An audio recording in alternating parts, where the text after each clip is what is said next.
ഗണനായകം കരോമി കല്യാണി ഗുരുപൂജനം സദാ നമസ്തേ ഗുരുപ്രസീദ പ്രസാദം ഭജേ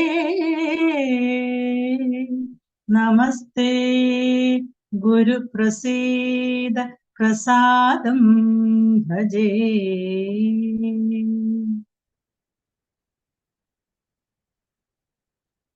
മദഗജമുഖനെ ഗിരിജാസുതനെ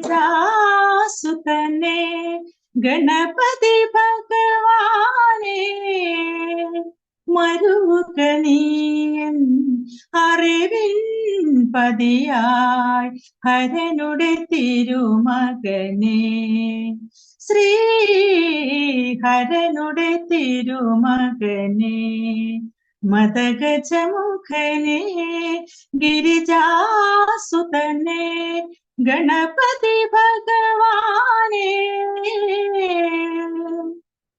കുബേരഗർവം തീരും വരയാ കുംഭനച്ചവനെ കുബേരഗർവം തീരും വരയാ കുംഭനച്ചവനെ വ്യാസൻ തന്നോട് മാനസവ്യാസം കണ്ടു നിറഞ്ഞവനെ ദന്തം കൊണ്ടു കുറിച്ചവനെ മദഗജമുഖനെ ഗിരിജാസുതനെ ഗണപതി ഭഗവാനെ എട്ടും കൂട്ടി വിളമ്പാം നിന്നുടെ ഇഷ്ടം നിറവേറ്റാൻ എട്ടും കൂട്ടി വിളമ്പാം നിന്നുടെ ഇഷ്ടം നിറവേറ്റാൻ ഈരന്മാരാതെ തമിഴം എൻ ണമേ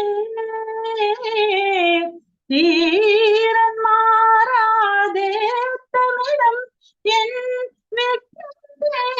ണമേ കനിയുഗ പമ്പാ ഗണപതിയേ കനിയുഗ പമ്പാ ഗണപതിയേ മദഗജമുഖനെ ഗിരിജാസുതനെ ഗണപതി ഭഗവാനെ മരുകനീയൻ അറിവിൻ പതിയായി ഹരനുടെ തിരുമകനെ ശ്രീ ഹരനുടെ തിരുമകനെ മദഗജമുഖനെ ഗിരിജാസുതനെ ഗണപതി ഭഗവാനെ.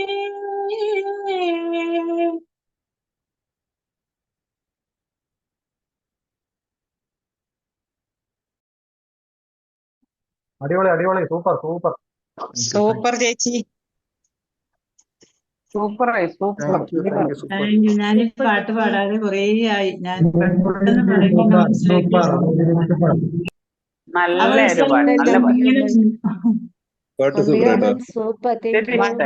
ഫീലിംഗ് ആയിരുന്നു. 5 വർഷമായി തോന്നി ഞാൻ ഈ പാട്ട് പാടിയിട്ട്. അമ്പേച്ചി മിസ് യു, ഒരുപാട് ദിവസമായി. സൂപ്പർ പറഞ്ഞ സൂപ്പർ. എന്നെ ഒന്നും കൂടി ഒരെണ്ണം കൂടി കേൾക്കാം, ഒരു സിനിമ ഗാനം കൂടി കേട്ടാൽ നമുക്ക് പോവാം. മനസ്സ് നിറഞ്ഞിരിക്കുകയാണ്. ഞാൻ ക്ലാസ്സിൽ കയറുന്നതിന് മുമ്പ് തന്നെ കുറച്ച് എൻ്റെ ഇന്നത്തെ പ്രാർത്ഥനയ്ക്ക് സമയം കിട്ടിയില്ല. അപ്പം ഞാൻ പ്രാർത്ഥന ചെയ്യുമ്പോൾ ഏകദന്തം മഹാകായം പാടുമ്പോൾ ഞാൻ വിചാരിച്ചു അമ്പ് ചേച്ചി ഇന്നൊന്ന് പാടിക്കഴിഞ്ഞാൽ അതൊന്ന് കംപ്ലീറ്റ് ചെയ്യാം. എന്നിട്ട് ഞാൻ ഇങ്ങനെ വന്നിരുന്നതാണ്. എനിവേ അത് ഫുള്ളായി, ആ കംപ്ലീഷനായി അത്. ഓക്കെ, ഒരു പാട്ടും കൂടി എന്തായാലും ഏതെങ്കിലും ഒരു പാട്ട് കൂടി ചേച്ചി നമുക്ക് തുടങ്ങാം. വേറെ ആരെങ്കിലും പാടാനുണ്ടെങ്കിൽ ആരും ഉണ്ടവരുണ്ടെങ്കിൽ പറയണേ. നന്നായി പാടുന്നവരാരെങ്കിലും പാടിക്കോ. It's beautiful. ഹൃദയ സരസിലെ പ്രണയ പുഷ്പമേ ഹൃദയ സരസിലെ പ്രണയ പുഷ്പമേ ഇനിയും നിൻ കഥ പറയൂ അർദ്രനിമീലിത മിഴികളിലൂറും അശ്രുബിന്ദുവിൻ സ്വപ്നബിന്ദുവോ ഹൃദയ സരസിലെ പ്രണയ പുഷ്പമേ ഇനിയും നിൻ കഥ പറയൂ നീ പറയൂ എഴുതാൻ വൈകിയ ചിത്രകഥയിലെ ഏഴകുള്ളൊരു നായിക നീ എന്നനുരാഗ തപോവന സീമയിൽ ഇന്നു നീ വന്നൊരു തപസ്വിനി നീ ഹൃദയ സരസിലെ പ്രണയ പുഷ്പമേ ഇനിയും നിൻ കഥ പറയൂ നീ പറയൂ. Thank you, thank you, thank you, thank you. Super thank you നമ്മളെ നമ്മളെ കൊച്ചി താങ്ക് യു പ്രോഗ്രാമില് താങ്ക് യു നമ്മളെ ചേച്ചി താങ്ക് യു അടിപൊളി അടിപൊളി. അടിപൊളി അടിപൊളി. താങ്ക് യു താങ്ക് യു എത്ര പറഞ്ഞാലും മതി പറ്റില്ല, അത്രയ്ക്ക് അടിപൊളി. ഫീൽ ചെയ്യുന്നുണ്ട്. കൊച്ചി പ്രോഗ്രാമില് നമുക്ക് ഇത്രയും കരോക്കെ ആൾക്കാരെ മുമ്പിൽ വെച്ചിട്ടൊക്കെ ഇവിടെ എല്ലാ ആൾക്കാരുടെ മുമ്പിൽ പാടാൻ പറ്റും. ഏ? ഇന്റർനാഷണൽ ലെവലിൽ പോയി പരിപാടി. ഏതാ? ഒരു 50 ആളുള്ള സ്റ്റേജിന്റെ മുമ്പിൽ പാടാൻ കിട്ടുന്ന സന്തോഷം തന്നെ വേറെയാണ്. ഇതിപ്പോ നോക്കി ഇന്റർനാഷണൽ ലെവലിലെ ആൾക്കാരുടെ മുമ്പിൽ 177 ആളുള്ള ഒരു സ്റ്റേജിന്റെ മുമ്പിൽ പാടിയൊരു ഫീല്. 177 നാളെ ഇത് പോകുന്നത് നാളെ ഒറ്റ ദിവസം 5000-ത്തിന് മുകളിലായിരിക്കും നാളെ ഒറ്റ ദിവസം കൊണ്ട് ഉണ്ടാവുന്നത്. അതന്നെ അത് റെക്കോർഡ് ചെയ്തോ? ഞാൻ റെക്കോർഡ് ചെയ്തു. മിനിയാത്ത കവിത റെക്കോർഡ് ഞാൻ സെപ്പറേറ്റ് ആയിട്ട് ഒരു ഇത് ഇറക്കാൻ വേണ്ടിയിട്ട് മിനിയാത്ത കവിത സെപ്പറേറ്റ് ആയിട്ട് എടുത്തു വെച്ചിട്ടുണ്ട്. അത് വേറെ തന്നെ ഇറക്കണം. ഹെലൻ മാമിന് 2 പേര് നിർത്തിയിട്ട് ഞാൻ എടുത്തിട്ടുണ്ട്. അത് ചെയ്യാനുണ്ട്. ഞാൻ പറഞ്ഞു വന്നത് കൊച്ചി പ്രോഗ്രാമിൽ നമ്മളെ കരോക്കെ ഒക്കെ വെച്ചിട്ട് അത് ഒരു കാച്ചുണ്ട് അവിടെ അടിപൊളിയായിട്ട്. അത്രയും നന്നായിട്ട് അവിടെ വെച്ചാൽ നല്ല ഓഡിയോ വിഷ്വലൊക്കെ സെറ്റ് ചെയ്തോണ്ടുള്ള ഒരു പാട്ടുണ്ട്. സാർ കൊച്ചി പ്രോഗ്രാം എന്ന് പറഞ്ഞ് കൊതിപ്പിച്ച് മനുഷ്യരുടെ മനസ്സമാധാനം കളയുന്നു. യെസ്, അതാണ് എനിക്ക് ആവശ്യം. യെസ്, ആ പോയിന്റ് ആണ് നമുക്ക് ഡിസ്കസ് ചെയ്യാനുള്ളത്. ഞാനിവിടെ പഠിപ്പിക്കുന്നത് എന്താണ്? ജേർണി ടു ഹാപ്പിനെസ്, മനസമാധാനം എങ്ങനെ ഉണ്ടാക്കാം. അപ്പൊ ഇത് ആർക്കൊക്കെ കുരുപൊട്ടുന്നു എന്ന് മനസ്സിലാകുമ്പോ അവരോട് മനസ്സമാധാനം കളയിപ്പിക്കുന്നു. ഓരോ പ്രാവശ്യം ഇങ്ങനെ പറയുമ്പോ മനുഷ്യരുടെ മനസ്സമാധാനം പോകുന്നു. എനിക്ക് പറ്റില്ലല്ലോ എന്ന്. സാറ് മനസ്സമാധാനം കളഞ്ഞുകൊണ്ടിരിക്കുക. ഈ 5000 എങ്ങനെ ഉണ്ടാക്കുമെന്നാ ഞാനിപ്പോ വിചാരിച്ചുകൊണ്ടിരിക്കുന്നത്. എങ്ങനെ ഉണ്ടാക്കുന്ന 5000 മാനിഫെസ്റ്റ് ചെയ്താ വന്നോളൂ. മാനിഫെസ്റ്റ് ചെയ്തുകൊണ്ടിരിക്കുന്നുണ്ട്. സാറേ ഞാനൊരു വരി മൂളട്ടെ? തീർച്ചയായിട്ടും. ഇതെവിടെയാ? ആരേത്? സുജിത. അപ്പൊ ക്യാമറ ഓൺ ചെയ്യണം, ഇല്ലെങ്കിൽ നിങ്ങൾ സുന്ദരമായ മുഖം കാണാൻ പറ്റില്ല. അയ്യോ, ഞാൻ ഇപ്പൊ കുളിച്ചു വന്നിരുന്നതേ ഉള്ളൂ. അപ്പൊ അത് നല്ല കറക്റ്റ് ടൈം അല്ലേ? ഇപ്പോഴല്ലേ ക്യാമറ മുമ്പിൽ വരേണ്ടത്. മുടിയൊന്നും ഇനി കെട്ടിട്ട് പോലും ഇല്ല, എന്നാലും ഓണാക്കി. മുടി കെട്ടിയില്ല നിങ്ങൾ. പിന്നെന്താ? എറണാകുളത്ത് കുറച്ച് തുണി എടുക്കാൻ പോയി, നൈറ്റി ബിസിനസ് തുടങ്ങാനായിട്ട് ചെറുതായിട്ട്. Very good. എന്തിനാ ചെറുതാക്കുന്നത്? വലുതാക്കി തന്നെ തുടങ്ങും. ചെറുതാക്കണ്ട. അവിടെ അല്ല, എന്ത് ചെയ്യാന്ന് അവിടെ ഒന്ന് സിംപ്ലിസിറ്റി. നമ്മളൊരു സിമ്പിൾ ആണേ, നമ്മൾ ചെറുതാണേ എന്നൊന്ന് ഉറപ്പിക്കാൻ വേണ്ടിയിട്ടുള്ള. അങ്ങനെയല്ല സാറേ, മോള് ഡിഗ്രിക്ക് പഠിക്കുവാണ്. അപ്പൊ മോൾക്ക് ചെറുതായിട്ട് ഓൺലൈനായിട്ട് തുടങ്ങാൻ വേണ്ടി ഞാനൊരു ഹെൽപ്പ് ചെയ്ത് കൊടുത്തതാ. എനിക്കൊരു ജോലി ഓഫർ ഇങ്ങനെ വന്നിട്ടുണ്ട് കുവൈറ്റിലേക്ക്, പേഷ്യൻ കെയർ ആയിട്ട്. അപ്പോ അതിന്റെ കാര്യത്തിന് ഇങ്ങനെ നിൽക്കണ പോവുകയാണെങ്കിൽ അവള് ചെയ്തോട്ടെ എന്ന് വിചാരിച്ചു. Very good, very good. ഇടയ്ക്ക് കയറി ഒന്ന് പറയുവാന്ന് ധരിക്കരുത്. അജിതയാണ് സാറേ. എവിടെയാണ് അജിത മാം? 2-3 ദിവസമായി കാണാത്ത. ക്യാമറ ഓൺ ചെയ്താൽ മാത്രമേ ഞാൻ അലോഡ് ചെയ്യുള്ളൂ. ആ എന്നെ കണ്ടു, ദേ ഇരിക്കുന്നു, വളരെ സുന്ദരിയാണെന്ന് ചിന്തിക്കുന്ന ഒരാളായി ഇപ്പൊ ഞാൻ. അല്ല, ചിന്തിക്കുക. കുവൈറ്റിലേക്ക് ഒരു ജോലി ഓഫർ വന്നിട്ടുണ്ടെന്ന് പറഞ്ഞു. പ്ലീസ് അത് കംപ്ലീറ്റ് നോക്കാതെ പോകാനെ കൊണ്ട് ഒരു തരത്തിലും തയ്യാറാവരുത്. കാരണം 10, 68, 70 പെണ്ണുങ്ങൾക്ക് ഭക്ഷണം കൊടുത്തുകൊണ്ടിരിക്കുന്ന ഒരു സ്ത്രീയാണ് ഇപ്പൊ ഞാൻ മസ്കറ്റില്. അതെയോ? കുവൈറ്റിലേക്ക് കൊണ്ടുപോകും, അവിടുന്ന് വിസ ഇല്ലാതെ വിസിറ്റ് വിസയിലായിരിക്കും നിങ്ങൾ പോകുന്നത്. ഫസ്റ്റ് നിങ്ങൾക്ക് വരുന്ന വിസ ഏതാണെന്ന് ചെക്ക് ചെയ്യുക. 35 വർഷത്തെ എക്സ്പീരിയൻസ് കൊണ്ട് പറയുന്നതാണ്. കുവൈറ്റിൽ കൊണ്ടുവന്ന് കഴിഞ്ഞു കഴിഞ്ഞാല് അവിടുന്ന് നിങ്ങൾക്ക് ഉണ്ടാകാൻ പോകുന്നത് വേറൊരു സ്ഥലത്തേക്ക് നിങ്ങൾക്ക് വിസ മാറ്റി തരും. അവിടുന്ന് നിങ്ങൾക്ക് വേറൊരു സ്ഥലത്തേക്ക് വിസ മാറ്റി തരും. അങ്ങനെ ലാസ്റ്റ് എത്തിപ്പെടുന്ന ഒരു സ്റ്റേജാണ് മസ്കറ്റ്. പിന്നെ ഇവിടുന്ന് നിങ്ങൾക്ക് തിരിയാനും അറിയാനും ഇടവില്ലാതെ ആരുടെയെങ്കിലും എടുത്ത് 1500, 2000 റിയാലിന് അവർ വിൽക്കും. പിന്നെ നിങ്ങളുടെ പാസ്പോർട്ടിന് വേണ്ടിയിട്ടായിരിക്കണം നിങ്ങളുടെ യുദ്ധം. അപ്പൊ ഈ ഹോം കെയർ, ഹൗസ് മെയ്ഡ് എന്നൊക്കെ പറഞ്ഞ് ഹൗസ് മെയ്ഡായിട്ടായിരിക്കും നിങ്ങൾ പോകുന്നത്. ഒരു സ്ഥലത്തും ഒരു ഹോം കെയറിനേക്ക് ഒരു വിസ ഇല്ല, മനസ്സിലാക്കൂ. അതൊക്കെ നിങ്ങൾക്ക് UK-ലോ US-ലോ അവിടെ ഇവിടെയൊക്കെ പോകുമ്പോ കിട്ടും. കാരണം ഇവിടെ എത്തിക്കഴിഞ്ഞു കഴിഞ്ഞാൽ ഏജന്റുമാര് ഒരു വ്യക്തിയെ 5 ഇടത്തേക്ക് സെയിൽ ചെയ്യും. 1 മാസം ഒരിടത്ത്, 1 മാസം ഒരിടത്ത്, 1 മാസം ഒരിടത്ത്. ഓരോ ഒമാനിയുടെയോ അല്ലെങ്കിൽ കുവൈറ്റിയുടെയോ അല്ലെങ്കിൽ സൗദിയുടെയോ കയ്യിൽ നിന്ന് ഈവൻ വാട്ടവർ ആരുടെ കയ്യിൽ നിന്നാലും അവർ 1600, 2000 റിയാൽ വെച്ച് വാങ്ങും. അത് കഴിഞ്ഞു കഴിഞ്ഞാലും നിങ്ങൾ എംബസിയിലേക്ക് പോയി കംപ്ലൈന്റ് ചെയ്യേണ്ടി വരും. അവിടെ നിങ്ങൾക്ക് പാസ്പോർട്ട് ഇല്ലാതെ തിരിച്ച് നാട്ടിലേക്ക് എത്താൻ പറ്റാത്ത അവസ്ഥ വരും. അവിടുന്ന് നിങ്ങൾക്ക് കിട്ടുന്ന ഔട്ട് പാസിന് വേണ്ടിയിട്ട് വെയിറ്റ് ചെയ്യേണ്ടത് മാസങ്ങളായിരിക്കും. ആഹാരം വേണം, വസ്ത്രം വേണം, കിടക്കാൻ ഇടം വേണം. ഫസ്റ്റ് നിങ്ങൾ ആരുടെ വിസയില് എവിടെ പോയാലും പ്ലീസ്, ഇതൊരു റിക്വസ്റ്റ് ആണ്. ഈ ഒരു സ്റ്റേജിൽ എനിക്ക് പറയാതിരിക്കാൻ നിവൃത്തിയില്ലാത്തതുകൊണ്ട് പറയാം. കാരണം ഡെയിലി 60, 65 പേർക്ക് പെർ ഡേ ഭക്ഷണം കൊടുത്തുകൊണ്ടിരിക്കുന്ന ഒരു വ്യക്തിയാണ് ഞാൻ. 3 നേരം, വസ്ത്രം, കിടക്കാനിടം, അവരുടെ ദുരിതങ്ങൾ കാണുക. അതുകൊണ്ട് ദയവ് ചെയ്ത് നാട്ടിൽ ഈ നൈറ്റ് ബിസിനസ് വേണമെങ്കിൽ നിങ്ങൾക്ക് ഞാൻ ഹെൽപ്പ് ചെയ്തു തരാം. അതിന് നിങ്ങൾ നാട്ടിൽ പണിയെടുത്തോളൂ, തൊഴുതു പറയുകയാണ്. തീർച്ചയായിട്ടും ഞാൻ അതും പറയാൻ നിൽക്കുന്ന ഒരാളാണ്. ഞാനത് പറയാം, നിങ്ങൾ വളരെ സൂക്ഷിക്കണം. തൊഴുതു പറയുകയാണ്. ശരി മാം, ഞാൻ അത് വിട്ടു, ഇപ്പോഴേ വിട്ടു. അല്ല, കാരണം എന്താണെന്നറിയാം, മലയാളിക്ക് ഒരു തോന്നലുണ്ട്, ഞാൻ ഗൾഫിലാണ്, എനിക്ക് അവിടെ ഒരു പണിയുണ്ട്, എനിക്ക് അതുകൊണ്ട് ഇത്ര സാലറി കിട്ടും. നിങ്ങൾക്ക് ഓഫർ വരുന്ന 30,000 അല്ലെങ്കിൽ 40,000, 50,000 ഒക്കെ ആണ്. സത്യമായി ഞാൻ പറയുകയാണ്, ഒരു വ്യക്തിക്ക് ഇവിടെ 100 റിയാൽ കിട്ടും. ദാറ്റ് മീൻസ് 20,000, 22,000 രൂപ. നിങ്ങൾ അവിടുന്ന് അനുഭവിക്കേണ്ടി വരുന്നത് വളരെ വലിയ വേദനയായിരിക്കും. പണ്ടത്തെ ഗൾഫ് അല്ല. പ്ലീസ്, റിക്വസ്റ്റ് ആണ്. നിങ്ങൾക്കൊരു നൈറ്റി കട തുടങ്ങാനുള്ള ഹെൽപ്പ് ഞാൻ ചെയ്തു തരാം. നടക്കാമെങ്കിൽ അത് നാട്ടിൽ നടത്തിക്കോളൂ. ഇത് വെറും വാക്കല്ല ഞാൻ പറയുന്നത്, അനുഭവം കൊണ്ട് പറയുകയാണ്. പ്ലീസ്, നമ്മുടെ ഒരു ലക്ഷ്യം എവിടെയും പോയി കഷ്ടപ്പെടരുതെന്ന് ആത്മാർത്ഥമായി ആഗ്രഹിക്കുന്നോണ്ട് പറയുകയാണ്. എന്നോട് ഇങ്ങനെ പറഞ്ഞത് 50 രൂപയുണ്ട് എന്നൊക്കെയാണ്. അപ്പൊ ഞാനിവിടെ പേഷ്യൻ കെയർ ചെയ്യണാണ്.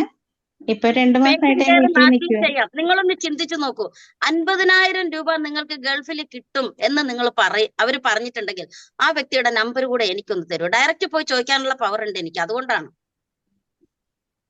ഇവിടെ തന്നെയാണ് പറയുന്നത്. ഒരു ഏജന്റ് നിങ്ങളെ കൊണ്ടുവന്ന് ഒരിടത്ത് പൂട്ടിയിടും. ഒരു ഗവൺമെന്റും വരില്ല നിങ്ങളെ ഇറക്കി വിടാൻ. അവിടുന്ന് നിങ്ങളുടെ വീട്ടിൽ നിന്ന് അവർ കാശ് ആവശ്യപ്പെടും. 1 ലക്ഷം, 2 ലക്ഷം അവർക്ക് കൊടുക്കാൻ പറയും. അതിനുശേഷം നിങ്ങളെ എയർപോർട്ടിൽ കൊണ്ടുവന്ന് തള്ളും. നിങ്ങളോട് ഇപ്പം ഒരു പൈസയും വിസയ്ക്ക് വേണ്ട, ഫ്രീ ടിക്കറ്റ്, ഫ്രീ വിസ. അത് കേൾക്കുമ്പോൾ നമ്മൾ ഓർക്കും 10 പൈസയും ചെലവില്ലാതെ നമ്മൾ പോന്നല്ലോ എന്ന്. ദയവ് ചെയ്തിട്ട് സ്വന്തം പാസ്പോർട്ടിനെയും സ്വന്തം മാനത്തെയും അഭിമാനത്തെയും വില കൊടുക്കുക. റിക്വസ്റ്റ് ആണ്. ഞാൻ ഇതേ കാര്യം പറയാൻ നിന്നതാ. പക്ഷെ നമ്മൾ പറയുമ്പോൾ ഇത് അജിത മാം പറയുന്നത് അത്ര എക്സ്പീരിയൻസ് ഉള്ളതാണ്. അത്രയും ഡെയിലി ഫീഡ് ചെയ്യുന്ന ഒരു ആളായത് കൊണ്ടാണ് ഇത്രയും വലിയൊരു ഉപകാരം മാം, വലിയൊരു ഉപകാരം. 50,000 രൂപ എന്ന് പറഞ്ഞു കഴിഞ്ഞാൽ ഇവിടെ കിട്ടൂല. 35 വർഷത്തെ ഒമാന്റെ എക്സ്പീരിയൻസ് കൊണ്ട് പറയുന്ന ഒരു വ്യക്തിയാണ് ഞാൻ. അത്രയും പേർക്ക് ഫുഡ് ഫീഡ് ചെയ്യുന്ന ഒരു വ്യക്തിയാണ് ഞാൻ. വസ്ത്രം, ഒരു ലേഡിക്ക് ഒരു പുറത്ത് പോയി കഴിഞ്ഞാൽ വഴിയില്, ഇവിടെ പാർക്കിലാണ് ലേഡീസ് കിടക്കുന്നത്, അവിടുന്ന് നമ്മൾ പോയി കളക്ട് ചെയ്ത് ഒരു സ്ഥലം കാട്ടിക്കൊടുക്കും. അവിടെ കൊണ്ടുവന്നിട്ടിട്ട് ഭക്ഷണവും കൊടുത്ത് എംബസിയിൽ പോയിട്ട്, എമിഗ്രേഷനിൽ പോയിട്ട്, ലേബർ ഓഫീസിൽ പോയിട്ട് എത്രയിടത്ത് കയറി ഇറങ്ങിയിട്ടാണെന്നറിയോ പിന്നെ ഇവരെ ഒരു ഔട്ട് പാസിൽ കയറ്റി വിടുന്നത്. അത് സ്വന്തം പാസ്പോർട്ട് നഷ്ടപ്പെടുത്തി വൈറ്റ് പാസ്പോർട്ടിൽ വിടുന്ന അനാഥരെ പോലെ കയറ്റി വിടും. അതിൽ പലരും ഇവിടെ മരിച്ചവരും ഉണ്ട്, എന്റെ കയ്യാലെ അടക്കിയവരുണ്ട്, കുടുംബം വേണ്ടാന്ന് പറയുന്നവരുമുണ്ട്. സ്വന്തം മകള് പഠിക്കുന്നുണ്ടല്ലോ, അതിനെ നോക്കാൻ ശ്രമിക്കൂ. അഭിമാനത്തോടു കൂടി നാട്ടിൽ ജീവിക്കാം. ഇന്ന് രാവിലെ ഇതേ വിഷയത്തിലായിരുന്നു നമ്മൾ ഇറ്റലി. എവിടെ ശിവാംബികയൊക്കെ ഇവിടെ ഉണ്ടോ? ഇറ്റലി എന്നുള്ള ടീമിനോട് ഇതേ കാര്യത്തിൽ ഞാൻ രാവിലെ സംസാരിച്ചത് മെഡിറ്റേഷൻ കഴിഞ്ഞപ്പോൾ. നിങ്ങൾക്ക് തോന്നും ഇതൊക്കെ അക്കരെ പച്ചയാണെന്ന്. ഞാനിപ്പോൾ 10-25 വർഷമായി ഗൾഫിൽ നിൽക്കുകയാണ്. ഒരു കാരണവശാലും എന്തെങ്കിലും അന്നം നമുക്ക് വായിൽ കഴിക്കാനുള്ള അരി, ഇപ്പോൾ കേരളത്തിലാണ് ഏറ്റവും കൂടുതൽ ഇതൊക്കെ നന്നായിട്ട് നമുക്ക് ഭക്ഷണം കാര്യം കിട്ടുന്നത്. നിങ്ങൾ ആ ഒരു ഇത് വിട്ട് മറ്റു രാജ്യത്തേക്ക് പോകരുത്. കാരണം നമ്മൾ ഉദ്ദേശിക്കുന്ന രീതിയിലൊന്നും അല്ല അവിടുത്തെ ജീവിതം എന്ന് വെച്ചാൽ. അത്രയും കണ്ട് കഷ്ടത്തിലാണ് ഓരോ രാജ്യത്തും. ഇപ്പോൾ പ്രത്യേകിച്ച് വെസ്റ്റേൺ രാജ്യങ്ങളിലൊക്കെ പോകുമ്പോൾ വളരെ കഷ്ടപ്പെട്ടാണ് ജീവിക്കാനുള്ളത്. അത് നിങ്ങൾ കളയരുത്. നൈറ്റ് ബിസിനസ് ചെയ്താൽ നിങ്ങൾ തുടങ്ങുന്നു എന്ന് പറഞ്ഞ കൂടി എനിക്ക് സന്തോഷം വന്നു. നൈറ്റ് ബിസിനസ് ചെയ്താൽ തന്നെ എത്ര പൈസ കിട്ടും? നല്ല ഇവിടെയൊക്കെ ചെയ്യുന്ന പോലെ നല്ല മര്യാദയ്ക്ക് അടുക്കും ഒതുക്കും കിട്ടി ചെയ്ത് കഴിഞ്ഞാൽ നമ്മുടെ നാട്ടിൽ ഇഷ്ടം പോലെ പരിപാടികളുണ്ട്.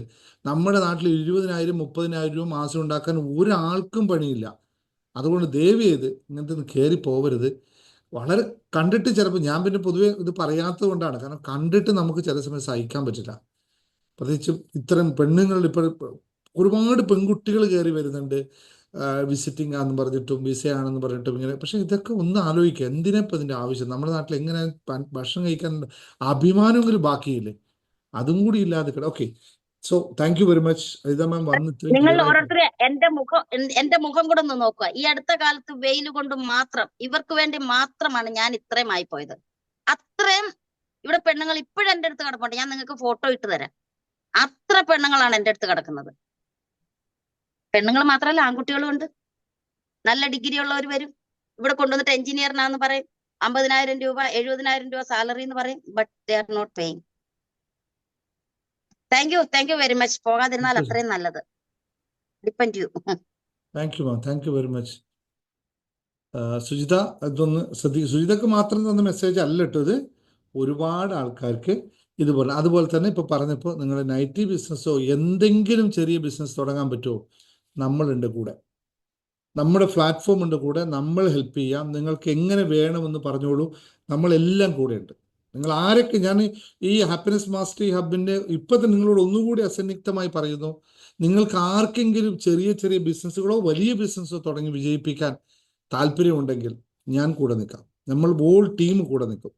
അതിന് പ്രത്യേകിച്ച് നിങ്ങൾ ആരും പൈസ തരേണ്ടല്ല. നിങ്ങൾക്ക് പറ്റുന്ന ഹെൽപ്പ് ഞാൻ പറഞ്ഞുതരും, ഐഡിയ പറഞ്ഞുതരും. നമ്മൾ ഒരുപാട് ആൾക്കാരുണ്ട് കണക്ടിവിറ്റി ചെയ്യുന്ന.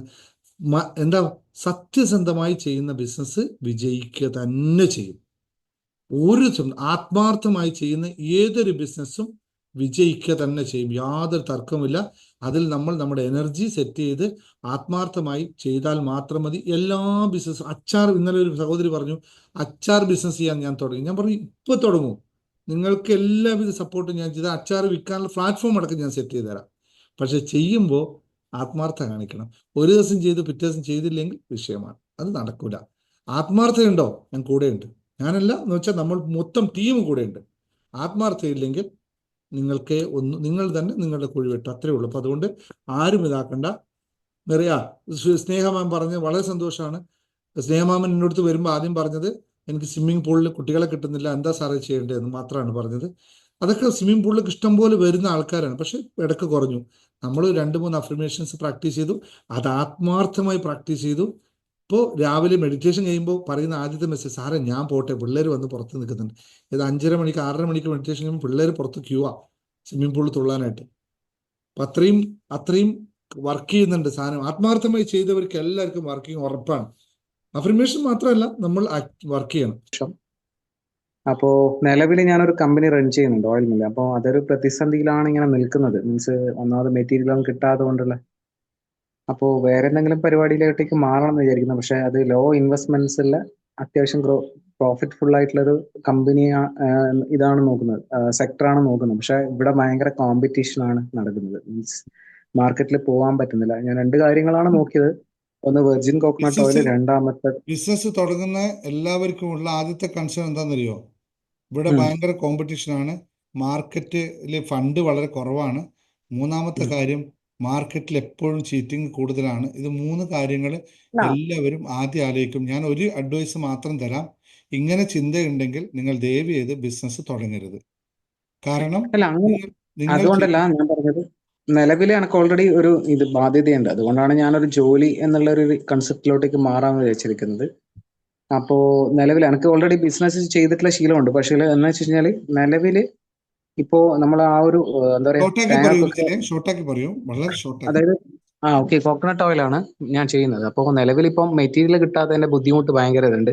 നമ്മൾ കൂടുതലായിട്ട് എമൗണ്ട് കൊടുത്തിട്ട് പർച്ചേസ് ചെയ്യേണ്ട, മീൻസ് നമ്മളെ കയ്യിൽ നിന്ന് ഒരു കിലോന് തന്നെ 4 റുപ്പീസ് 5 റുപ്പീസ് ലോസിൽ തരുന്നുണ്ട്. പ്രൊഡക്ഷൻ എടുത്തിട്ട് കൊടുക്കുന്ന സമയത്ത് അതിൽ ഒരു 300 മുതൽ 500 രൂപ വരെ പെർ ടണ്ണിന് ഏകദേശം നമുക്ക് ലോസ് വരുന്നുണ്ട്.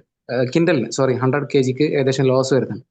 അപ്പോൾ അത് മുന്നോട്ട് പോകും. കാരണം വെച്ചാൽ ഓൾറെഡി കേരളത്തിലുള്ള ഒരു അവസ്ഥ അങ്ങനെ ആയതുകൊണ്ടാണ്. ഷോർട്ടായി പറയൂ, എന്താണ് ഉദ്ദേശിക്കുന്നതെന്ന് പറയൂ, ഉദ്ദേശിക്കുന്ന കാര്യം പറയൂ. അതായത് ഞാൻ പുറത്തേക്ക് പോകേണ്ട പരിപാടി ഇങ്ങനെ നോക്കായിരുന്നു. അപ്പൊ മാഡത്തിന്റെ ഇത് കണ്ടപ്പോഴാണ് ഇത് കണ്ടത്. നാട്ടിൽ തന്നെ ചെക്ക് ബോത്ത് സൈഡ്. പോകണ്ട എന്നല്ല, പോകുന്നതിന്റെ പോസിബിലിറ്റീസും അതിൽ നിന്ന് കിട്ടുന്ന ജോലിയും അവിടെ നിന്ന് എത്ര കിട്ടും വരുമാനമെന്നും വാട്ട് ഈസ് യുവർ കപ്പാസിറ്റി. ഞാൻ ഒരു കാര്യം കൂടി നിങ്ങളോട് പറയാം, പറയണം എന്ന് കരുതിയതല്ല, പറഞ്ഞു വരാം. കഴിഞ്ഞ ഒരു മാസം, മ്യൂട്ട് ചെയ്തോളൂ, ഇതെല്ലാവരും കേൾക്കണം, ഇതെല്ലാ അമ്മമാരും അച്ഛന്മാരും കേൾക്കണം.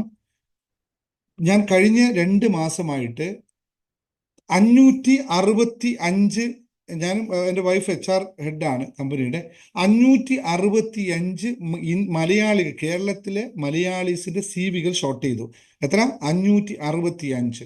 അതിൽ നിന്നും ഞാൻ 115 പേരെ ഇന്റർവ്യൂവിന് വിളിച്ചു. ഞങ്ങൾക്ക് ഓപ്പൺ പൊസിഷൻസ് ഓപ്പൺ ഉണ്ട്.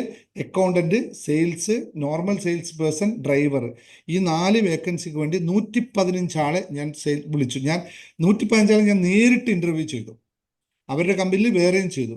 പക്ഷേ എന്ന് പറയാതിരിക്കാൻ പറ്റില്ല, 90% ആൾക്കാർ BCom-ഉം BSc-യും 10ാം ക്ലാസ്സിൽ ഫുൾ A+, BCom-ഉം പിന്നെന്താ computer science, BCom diploma computer science, ഇതൊക്കെ കഴിഞ്ഞ കുട്ടികളെയാണ് വിളിച്ചത്. ഇതിൽ 99% കുട്ടികൾക്കും ഒരു ഇമെയിൽ എങ്ങനെ ഡ്രാഫ്റ്റ് ചെയ്യണമെന്ന് അറിയില്ല. 99% കുട്ടികൾക്കും എങ്ങനെയാണ് ഇംഗ്ലീഷിൽ ഒരു ലെറ്റർ എഴുതേണ്ടതെന്ന് അറിയില്ല. 99% കുട്ടികൾക്കും എങ്ങനെയാണ്, BCom പഠിച്ച കുട്ടികൾക്ക് ഒരു അക്കൗണ്ട്സിന്റെ ബേസിക് ഫോർമുല എന്താണെന്ന് അറിയില്ല. ഇംഗ്ലീഷ് ഒരു രക്ഷയില്ല, പറയുന്നത് വളരെ തപ്പിയാണ്. പക്ഷെ ഫുൾ ടൈം ഈ സാധനത്തിൽ കയറി നിൽക്കുന്നുണ്ടാവും. ഇത് വളരെ ശ്രദ്ധിക്കണം. ഞാൻ മറ്റ് കർണാടകക്കാരോ അല്ലെങ്കിൽ തമിഴ്നാട്ടിനെയോ ബീഹാറികളെയോ ബീഹാറികളെയോ UP-ക്കാരെയും കമ്പയർ ചെയ്യുന്നില്ല, അത് മറ്റൊരു തലമാണ്. പക്ഷേ മലയാളികളുടെ ജനറൽ നോളേജിന് അപ്പുറത്തേക്ക് ക്വാളിഫിക്കേഷൻ എന്ന് പറയുന്നത്, ഇതേ സമയത്ത് ഒരു 10 വർഷം മുമ്പായിരുന്നു നമ്മൾ ഇന്റർവ്യൂ എടുത്തതെങ്കിൽ 100-ൽ 100% ആൾക്കാർക്ക് ഇതേ ക്വാളിറ്റി ഉണ്ട്. അന്ന് ഞാൻ ഇതേപോലെ ആൾക്കാർ ഇന്റർവ്യൂ എടുത്ത ആളാണ്. അന്നും ഇതുപോലെ തന്നെ എൻ്റെ വൈഫ് HR-ലായിരുന്നു, അവളും ഇന്റർവ്യൂ എടുത്തു. ഞങ്ങൾ 2 പേരും ഇന്ന് സംസാരിക്കുന്നത്. ഇന്ന് 5 പേരാണ് ഇന്റർവ്യൂവിന് വന്നത്. ഒരാളെപ്പോലും സെലക്ട് ചെയ്യാൻ പറ്റിയില്ല. എന്നിട്ടും എൻ്റെ കയ്യിലുള്ള 5 പൊസിഷൻസ് ഇപ്പോഴും 2 പേരെ മാത്രമേ കിട്ടിയിട്ടുള്ളൂ, ബാക്കി കിട്ടിയിട്ടില്ല. അത്രയും നമ്മുടെ എന്ന് വെച്ചാൽ ഞാൻ പറഞ്ഞു വന്നത് വേറൊന്നുമല്ല, ഒന്ന് നമ്മുടെ എഡ്യൂക്കേഷൻ ക്വാളിഫിക്കേഷൻ, എഡ്യൂക്കേഷൻ ബാക്ക്ഗ്രൗണ്ട് വളരെ പിന്നോട്ടാണ് പോകുന്നത്. മാർക്ക് മാത്രമേ അച്ഛനും അമ്മയും ശ്രദ്ധിക്കുന്നുള്ളൂ, കുട്ടികളെ ക്വാളിറ്റി ശ്രദ്ധിക്കുന്നത്. രണ്ടാമത്തെ കാര്യം, നമ്മുടെ കുട്ടികൾക്ക് ആർക്കും ജോലി ചെയ്യാൻ താല്പര്യമില്ല. എങ്ങനെയെങ്കിലും കാശ് വേണമെന്ന് താല്പര്യമേ ഉള്ളൂ. ജോലിയെപ്പറ്റി അവർ ചിന്തിക്കുന്ന പോലുമില്ല. ഇത് വളരെ ശ്രദ്ധിക്കണം. ഇത് കൊണ്ടുപോകുന്നത് അതുകൊണ്ടാണ് ഗൾഫ് രാജ്യങ്ങളിലേക്ക് വരുന്നതിനപ്പുറത്ത് എല്ലാം യൂറോപ്യൻ രാജ്യങ്ങളിലേക്ക് പോകുന്നത്. അവിടെ പോയിട്ട് കഷ്ടപ്പെടുകയാണ്. ഒരാൾ ജീവിതം കണ്ടു കഴിഞ്ഞാൽ നമുക്ക് തോന്നും എന്തിനാ ഈ ജീവിതം. അച്ഛനും അമ്മയും പൊന്നുപോലെ വളർത്തിയ കുട്ടികൾ. കഴിഞ്ഞ ആഴ്ച ഒരാൾ എൻ്റെ അടുത്ത് വന്നു, എങ്ങനെയെങ്കിലും ഒരു ജോലി തന്നേ പറ്റുള്ളൂ, വീട്ടിൽ അത്രയും കഷ്ടത്താന്ന് അച്ഛൻ അവിടുന്ന് വിളിച്ചു പറഞ്ഞു, അമ്മ വിളിച്ചു പറഞ്ഞു. പയ്യനെ വിസിറ്റിങ്ങിൽ വന്നു. 2 ദിവസം നിന്നപ്പോൾ അച്ഛൻ അവിടുന്ന് വിളിച്ചിട്ട് പറഞ്ഞു, നീ എങ്ങനെയെങ്കിലും അവനൊന്ന് കയറ്റിവിട്ടേക്ക്, അത്രയും കഷ്ടത്തിലാണ് അവൻ, അവിടെ ജോലി ചെയ്യാൻ പറ്റില്ല, എവിടെയും ജോലി ചെയ്യാൻ പറ്റില്ല, എനിക്ക് തിരിച്ചു വരണം എന്ന് പറയുന്നു. എത്ര? 1,00,000 രൂപ കടമാണ്. അച്ഛനമ്മയ്ക്ക് യാതൊരു വരുമാനം ഇല്ലാതിരിക്കുകയാണ്. തിരിച്ച് കയറ്റിവിടേണ്ടി വന്നു. മാമൻ പറഞ്ഞു, ഞാൻ പണിയെടുക്കില്ല, ഒരു ജോലിക്കും പോകാൻ പറ്റില്ല, ഒരു ജോലിക്കും പോയിട്ടില്ല ഇതുവരെ. ഇത് തേരാപ്പാരം നടക്കുന്ന അവസ്ഥയാണ്. അച്ഛനമ്മ എങ്ങനെയെങ്കിലും ഫീഡ് ചെയ്തു. ഞാൻ പറയുന്നത് സോറി ആർക്കും തോന്നരുത്, കാരണം പുതിയ ജനറേഷൻ്റെ അവസ്ഥ ഇതുപോലെയാണ്. ഇങ്ങനെ തന്നെയാണ് പറയുന്നത്, അവിടെ ഇതില്ല, ഇവിടെ ഇത് കിട്ടില്ല, മറ്റത് കുറവാണ്. ഇങ്ങനെയൊന്നും അല്ല കേട്ടോ മാർക്കറ്റിംഗ്. ഇതൊന്നും അല്ല മാർക്കറ്റ്. ശരിക്കും ഒരാൾ പഠിച്ചു കഴിഞ്ഞാൽ അവനത് എവിടെ ടാപ്പ് ചെയ്യാമെന്ന് അറിയാൻ പറ്റും. അവിടെയൊക്കെ പോസിറ്റീവ് ആറ്റിറ്റ്യൂഡിൽ പോയി കഴിഞ്ഞാൽ പണിയെടുത്തതിന് മാത്രമേ ഇവിടെ എന്തെങ്കിലും നേടാൻ പറ്റുള്ളൂ. അല്ലാതെ നമ്മളിത് പറഞ്ഞാൽ നിൽക്കില്ല. അപ്പോൾ thank you very much. We are going to the class. കാരണം ഇന്ന് ഈ പറയുന്ന ക്ലാസ്സും ഇതുപോലെ വളരെ കോംപ്ലിക്കേറ്റഡ് ആയ ഒരു സാധനമാണെന്ന് മനസ്സിലാക്കുക. നമ്മളുടെ മാനസികാവസ്ഥയും കടം എന്ന് പറയുന്ന ഒരു സംഭവത്തെ പറ്റിയാണ് നമ്മൾ ഇന്ന് പറയുന്നത്. അതുകൊണ്ട് പലപ്പോഴും ചില കാര്യങ്ങൾ കട്ട് ആൻഡ് ഡ്രൈ ആയി പറയേണ്ടി വരും. ചില കാര്യങ്ങൾ നമുക്ക് എന്താ പറയാ, മറ്റു രീതിയിൽ പറയേണ്ടി വരും. വേറെ ഒന്നും തോന്നരുത്. അതുപോലെ ഫീൽ ചെയ്താൽ ആർക്കും ഫീൽ ചെയ്യുന്ന രീതിയിലാവരുത് എന്നുള്ള റിക്വസ്റ്റോടുകൂടിയാണ് നമ്മളിന്ന് പോകുന്നത്. അപ്പോൾ എല്ലാവരും മ്യൂട്ട് ചെയ്യുക. So let's start our class. Right, everybody is energised. മറക്കുക, പറഞ്ഞതൊക്കെ മറക്കുക. ഇതിൽ നിങ്ങൾ എവിടെയും, ഈ പറഞ്ഞതിൽ നിങ്ങൾ എവിടെയും ഇൻവോൾവ് ഉണ്ടെങ്കിൽ just say that I am recovering, I recover എന്ന് സ്വന്തം പറയുക. Ready for the class? Yes.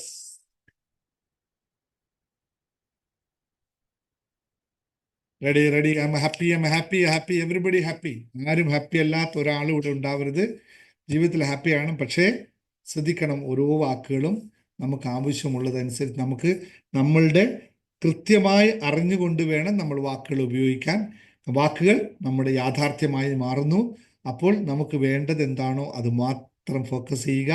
വേണ്ടതിൽ മാത്രം ഫോക്കസ് ചെയ്യുക. പല കാര്യങ്ങളും ലോകത്തുണ്ട്. വേണ്ടാത്തത് പലതും, നമുക്ക് ആവശ്യമില്ലാത്ത പലതും ഈ പ്രപഞ്ചത്തിലുണ്ട്. പക്ഷെ നമ്മൾ അതിനൊന്നും നോക്കേണ്ടതില്ല. നമുക്ക് എന്താണ് ആവശ്യം? എനിക്ക് ബിസിനസ്സാണ് ആവശ്യമെങ്കിൽ, എനിക്ക് പണമാണ് ആവശ്യമെങ്കിൽ ഞാൻ പണത്തെ നോക്കിക്കൊണ്ടേയിരിക്കണം. എനിക്ക് ബിസിനസ്സാണ് ആവശ്യമെങ്കിൽ എവിടെയൊക്കെ എനിക്ക് ബിസിനസ് സാധ്യതയുണ്ട് എന്ന് മാത്രം ആലോചിക്കണം.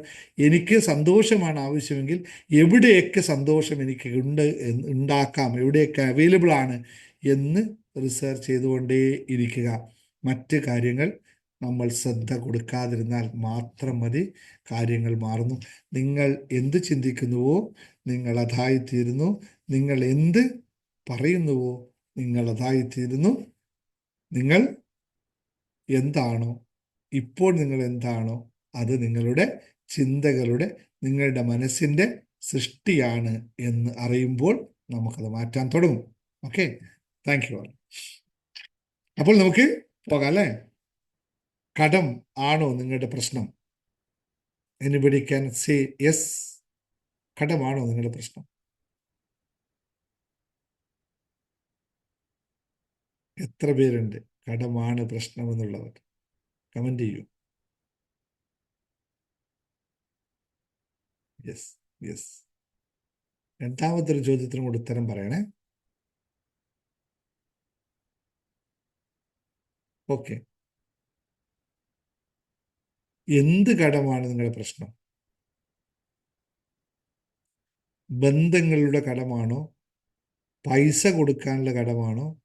ഏതെങ്കിലും കമ്മിറ്റ്മെന്റിന്റെ വിഷയമാണോ? അങ്ങനെ കടം കുറേ ഉണ്ടാവില്ലേ. കടം വെറും മണി മാത്രമല്ല കേട്ടോ. എല്ലാവരും മണിയെ മാത്രമായിട്ട് കണക്ട് ചെയ്യുള്ളൂ അല്ലേ? പണത്തിന്റെ കടം. കടം അപകടമാണ്. Are you agree with that? കടം അപകടമാണെന്ന് എഗ്രി ചെയ്യുന്നവർ പറഞ്ഞോളൂ, ഐ അഗ്രി വിത്ത് ദാറ്റ്. കടം വീട്ടാനുള്ളതാണ്. ഓക്കെ, കടം വീട്ടാൻ. കടം അപകടമാണെന്ന് പറയുന്നവർ എത്ര പേരുണ്ട്? കടം അപകടമാണ്. എഗ്രി. അപ്പോൾ എല്ലാവരും എഗ്രിയാണ്, കടം അപകടമാണ്. അപ്പോൾ ഈ വാങ്ങിച്ച ആളും കൊടുത്തയാളും അപകടം വാങ്ങിച്ചത് കിട്ടിയതല്ലേ? ഓക്കെ, വീട്ടിയാൽ പിന്നെ കടമല്ലല്ലോ അത്. കടം എപ്പോഴാണ് വരുന്നത്? വീട്ടാതിരിക്കുമ്പോൾ മാത്രമാണ് കടമാകുന്നത്, അല്ലെങ്കിൽ അത് കടമല്ല. അപ്പൊ വീട്ടിയാൽ മാത്രം എന്നതിന് ഒരു ഓപ്ഷൻ ഇല്ല അവിടെ. കാരണം വീട്ടാതിരിക്കുമ്പോൾ മാത്രമേ കടമുള്ളൂ. അല്ലെങ്കിൽ അതിന് പറയുന്ന പേരാണ് ക്രയവിക്രയം എന്ന് പറയുന്നത്. കടമെന്ന വാക്ക് അവിടെ ഉപയോഗിക്കില്ല. ഞാൻ വാങ്ങിക്കുന്നു, കൊടുക്കുന്നു. This is just a trading. ക്രയവിക്രയം മാത്രമാണ്. അപ്പൊ കടമെന്ന വാക്ക് അവിടെ വരിക പോലുമില്ല. പണം കൊടുത്താൽ അപകടം, അതാണ് പറഞ്ഞത്. അപകടം 12 ലക്ഷം കൊടുത്തിട്ട് നിങ്ങളൊരു അപകടത്തെ വാങ്ങിച്ചു വെച്ചു, അത്രേ ഉള്ളൂ. കടം കൊടുക്കുന്നതും അപകടമാണ്. കടം ഞാനിതെന്താ വെച്ചാൽ ഞാനതിനെ വളരെ വളരെ ശ്രദ്ധിച്ചുകൊണ്ട് പറയുന്നത് എന്താണെന്നറിയോ? എല്ലാവർക്കും എല്ലാവർക്കും എന്ന് ഞാൻ പറയുന്നില്ല, 99% ആൾക്കാർക്കും ഈ വിഷയത്തിൽ വലിയ ഗാഹ്യമില്ല എന്നാണ് മനസ്സിലാവുന്നത്. കാരണം ഇവരെല്ലാവരും വിചാരിച്ചിരിക്കുന്നത് കടമില്ലാതെ പിന്നെ എങ്ങനെ ജീവിക്കാൻ പറ്റും, എങ്ങനെ ബിൽഡിംഗ് ഉണ്ടാക്കാൻ പറ്റും, എങ്ങനെ വീടുണ്ടാക്കാൻ പറ്റും, എങ്ങനെ പുതിയ ബിസിനസ് തുടങ്ങാൻ പറ്റും, എങ്ങനെ പുതിയ ഫണ്ട് ഉണ്ടാക്കാൻ പറ്റും എന്നൊക്കെ ചിന്തിക്കുന്നുണ്ട്. ഞാൻ ആ കാര്യത്തിൽ ഒന്നുകൂടി നിങ്ങളോട് പറയാം, കടം അല്ല ക്രയവിക്രയം, രണ്ടും രണ്ടാണ്. കടം എന്ന് പറഞ്ഞത് നിങ്ങൾക്ക് കൊടുക്കാൻ സാധിക്കാതെ നിങ്ങളുടെ മനസ്സിനെ എപ്പോഴാണോ ഒരു സംഭവം അലട്ടുന്നത് അതിനെ മാത്രമേ നമ്മൾ ഫോക്കസ് ചെയ്യേണ്ടതുള്ളൂ. വീടിൻ്റെ ആധാരം ബാങ്കിൽ വെച്ചോളൂ. നിങ്ങൾക്ക് കൃത്യമായി ശമ്പളം കിട്ടുമ്പോൾ കൃത്യമായി നിങ്ങൾ ബാങ്കിലേക്ക് ആ പൈസ അടക്കാൻ നിങ്ങൾക്ക് സാധിക്കുന്നുണ്ടെങ്കിൽ നിങ്ങൾക്കതൊരു കടമല്ല. നിങ്ങൾക്ക് ഫണ്ട് വരുമ്പോൾ കൃത്യമായി കൊണ്ടുപോയിട്ട് അടക്കാൻ പറ്റുന്നുണ്ടെങ്കിൽ നിങ്ങൾക്കത് വിഷയമല്ല, അല്ലേ? ഇല്ലെങ്കിൽ എല്ലാ മാസവും നമുക്കിപ്പോൾ ക്രെഡിറ്റ് കാർഡ് ഉപയോഗിക്കുന്നവൻ, അല്ലേ, അത് അടക്കുന്നു, ഉപയോഗിക്കുന്നു, അടക്കുന്നു. അല്ലെങ്കിൽ ചിട്ടി പിടിക്കുന്നവൻ ഉപയോഗിക്കുന്നു, അടക്കുന്നു. ഇത് നമ്മളെ അലട്ടില്ല. പക്ഷെ ഇത് അതായത് നമുക്ക് എപ്പോഴാണോ വിഷയം വരുന്നത്, നമ്മളുടെ വരുമാനത്തിനേക്കാൾ കൂടുതൽ ചെലവ് എപ്പോൾ വരുന്നു, അപ്പോൾ മാത്രമാണ് നമ്മൾ വിഷയം വരുന്നത്. അല്ലാത്തടത്തോളം യാതൊരു വിഷയമില്ല.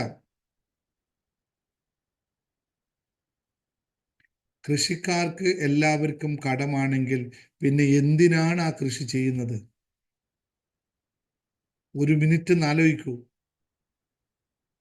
നാണ്യവിളകൾ ഉൽപ്പാദിപ്പിച്ച് നിങ്ങൾക്ക് കടം വാങ്ങിക്കുന്നുണ്ടെങ്കിൽ, കടമായി പോകാറുന്നുണ്ടെങ്കിൽ പിന്നെ എന്തിനാണ് പോത്തിനെ പോലെ പണിയെടുക്കാൻ നിൽക്കുന്നത്? അത് നിർത്തിക്കൂടെ? അപ്പൊ ആ കടം ഒഴിവാവൂലേ? വളരെ സിമ്പിൾ ലോജിക്കല്ലേ? ശരിക്കും അടക്കാൻ പറ്റാത്തതാണ് കടമെന്ന് പറയുന്നത്. അതായത് നമ്മൾ വാങ്ങിച്ച നമ്മുടെ വരുമാനത്തിനേക്കാൾ ചെലവ് കൂടുമ്പോൾ നമ്മൾക്ക് എന്ത് ചെയ്യാൻ പറ്റും? ഇതാണ് ചോദ്യം. ഈ നമ്മുടെ വരുമാനത്തെ നിങ്ങൾ തന്നെ ഉത്തരം പറയൂ. നമ്മുടെ വരുമാനത്തെക്കാൾ കൂടുതൽ ചെലവാണെങ്കിൽ നമ്മൾ എന്താണ് കൺട്രോൾ ചെയ്യേണ്ടത്? ഇവിടെ മാനിഫെസ്റ്റേഷൻ ടെക്നിക്കൊന്നും ഇപ്പൊ ഞാൻ പറയുന്നില്ല, കുറച്ച് കഴിഞ്ഞിട്ട് പറയാം. നിങ്ങൾ പറയൂ, വരുമാനത്തെക്കാൾ കൂടുതൽ ചെലവുണ്ടായാൽ നമ്മൾ എന്താണ് ചെയ്യേണ്ടത്? ഒരൊറ്റ ഉദാഹരണം, ഒരു കാര്യം പറയുക. എന്താണ് ചെയ്യേണ്ടത്? എന്തു കുറക്കണം? വരുമാനം കുറക്കണം. എന്താ തന്നെ വരുമാനം കുറച്ചാൽ പിന്നെ പോയില്ലേ? ചിലവ് കുറക്കണം. എത്ര പേർക്ക്, ഓക്കെ ഞാൻ ഇന്നിപ്പോൾ ടെസ്റ്റ് എടുക്കുന്നില്ല, നാളെ വേണമെങ്കിൽ ഇതിൻ്റെ ടെസ്റ്റ് എടുക്കാം. എത്ര പേർക്ക് നിങ്ങളുടെ നിലവിലുള്ള ചെലവിൻ്റെ തുക അറിയാം? ഒരു മാസം നിങ്ങൾക്ക് ഉള്ള ചിലവ് എത്ര എമൗണ്ട് ആണെന്ന് അറിയുന്നവരൊന്ന് എഴുതിയവിടെ. നിങ്ങളുടെ ഒരു മാസത്തെ ചെലവ് എത്രയാണ്?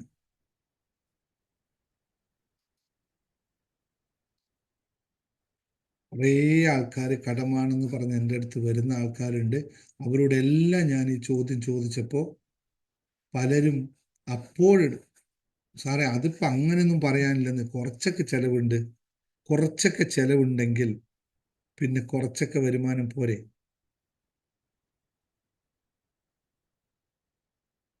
യെസ്, അതാണ് കറക്റ്റ്. സുശീല പറഞ്ഞതാണ് കറക്റ്റ്. ഇതുവരെ നമ്മൾ നോക്കിയിട്ടില്ല എത്രയാണ് എൻ്റെ ചെലവ് എന്ന്. ഇപ്പൊ ഒരു ഗസ്സായിട്ടൊക്കെ പറയുന്ന കേട്ടോ, പലരും ഇപ്പൊ ഗസ്സായിട്ട് പറയുന്നതാണ്. എഴുതി തയ്യാറാക്കിയ കണക്കുകൾ വളരെ കുറവാണ്. ഞാൻ വരുമാനത്തിന്റെ സൈഡിലേക്ക് പോകുന്നേയില്ല. ചെലവിന്റെ സൈഡാണ് കടം എന്ന് പറയുന്ന എല്ലാവരോടും പറയുന്ന ചെലവിന്റെ സൈഡാണ്. ചിലവ് കുറവ്, ലോൺ അടക്കാം. അപ്പൊ ലോൺ എന്തിനാണ് ഈ ചെലവ്? ലോൺ എന്തിനാ വാങ്ങിച്ചത്? ചെലവാക്കാനല്ലേ. ലോൺ എടുത്തിട്ട് ചെലവാക്കിയതല്ലേ. അപ്പൊ അത് ചെലവല്ലേ സാധനം. ചിലവ് കുറച്ചാലും ആശുപത്രിയിലാണ് ചെലവ് വരുന്നത്. ശരിയാണ്. എന്തിനു വരുന്നു? ആരോഗ്യമില്ലാത്തത് കൊണ്ടല്ലേ. അപ്പോഴും അതും ചെലവാണല്ലോ. ആശുപത്രിക്ക് ആയിക്കോട്ടെ, മറ്റേ നിങ്ങൾ ആരോഗ്യം ശ്രദ്ധിച്ചു കഴിഞ്ഞാൽ നിങ്ങൾക്ക് ഹോസ്പിറ്റൽ ബില്ല് ഉണ്ടാവുമോ? നമ്മൾ ആരോഗ്യം ശ്രദ്ധിച്ചു കഴിഞ്ഞാൽ നോ, അതും റെഡിയാണ്. കടമില്ല, ചെലവ് എഴുതി ഇടാറുണ്ട്, കൂട്ടി നോക്കാറില്ല. No, you should calculate. നിങ്ങൾ എഴുതി വെക്കുക തന്നെ വേണം. ചെലവ് എഴുതി വെക്കുക തന്നെ വേണം. ചെലവ് എവിടെ ചെലവായി, എവിടെ വന്നു, വരുമാനവും ചെലവും എഴുതി വെക്കുക തന്നെ വേണം. ഓക്കെ, ഞാൻ ഇപ്പം ഇത്രയും മതി. ഞാൻ കാര്യത്തിലേക്ക് കടക്കാം.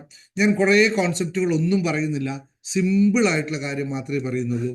എപ്പോഴും നമ്മൾ പാലിക്കേണ്ട കുറച്ച് കാര്യങ്ങൾ മാത്രം പറഞ്ഞു പോകാം ഇന്നത്തെ ക്ലാസ്സിൽ. കടം പലർക്കും വലിയ പ്രശ്നമായി മാറുന്ന ഒരു കാര്യമാണ്, പ്രത്യേകിച്ചും ഇന്നത്തെ കാലഘട്ടത്തിൽ, അല്ലെ? നമ്മുടെ ഗവൺമെന്റ് തന്നെ കോടതിയിൽ പോയി കേസ് കൊടുത്തിരിക്കുകയാണ്, എന്നെ കടമെടുക്കാൻ സമ്മതിക്കണമെന്ന്. അത്രയും അതാണ് കലികാലം എന്ന് പറയുന്നത്. ഏതൊരു ഗവൺമെന്റും കടം എങ്ങനെ കൊടുത്തു തീർക്കാമെന്ന് ആലോചിക്കുന്ന കാലഘട്ടത്തിൽ നിന്ന് മാറി കലികാലത്തിലെത്തിയപ്പോൾ, ഈ കാലഘട്ടത്തിലെത്തിയപ്പോൾ ഗവൺമെന്റ് തന്നെ മറ്റൊരു ഗവൺമെന്റിനെതിരെ കേസ് കൊടുക്കുകയാണ്, ഞങ്ങളെ കടമെടുക്കാൻ ഇത് ചെയ്യണമെന്ന്. എന്തൊരു കാലഘട്ടമായിരിക്കും നോക്കൂ. അപ്പോൾ അങ്ങനെയുള്ള ഒരു എന്താണ് നമ്മുടെ നാട്ടിൽ നാട്ടിയത് വളഞ്ഞാൽ നിഴലും വളയും എന്ന് പറയുന്ന പോലെ നമ്മുടെ ഗവൺമെന്റ് തന്നെ അങ്ങനെയാണെങ്കിൽ, ഗവൺമെന്റിന് തന്നെ വരുമാനത്തിൽ കൂടുതൽ ചെലവുണ്ടായാൽ പിന്നെ ജനങ്ങളുടെ അവസ്ഥ എന്തായിരിക്കും?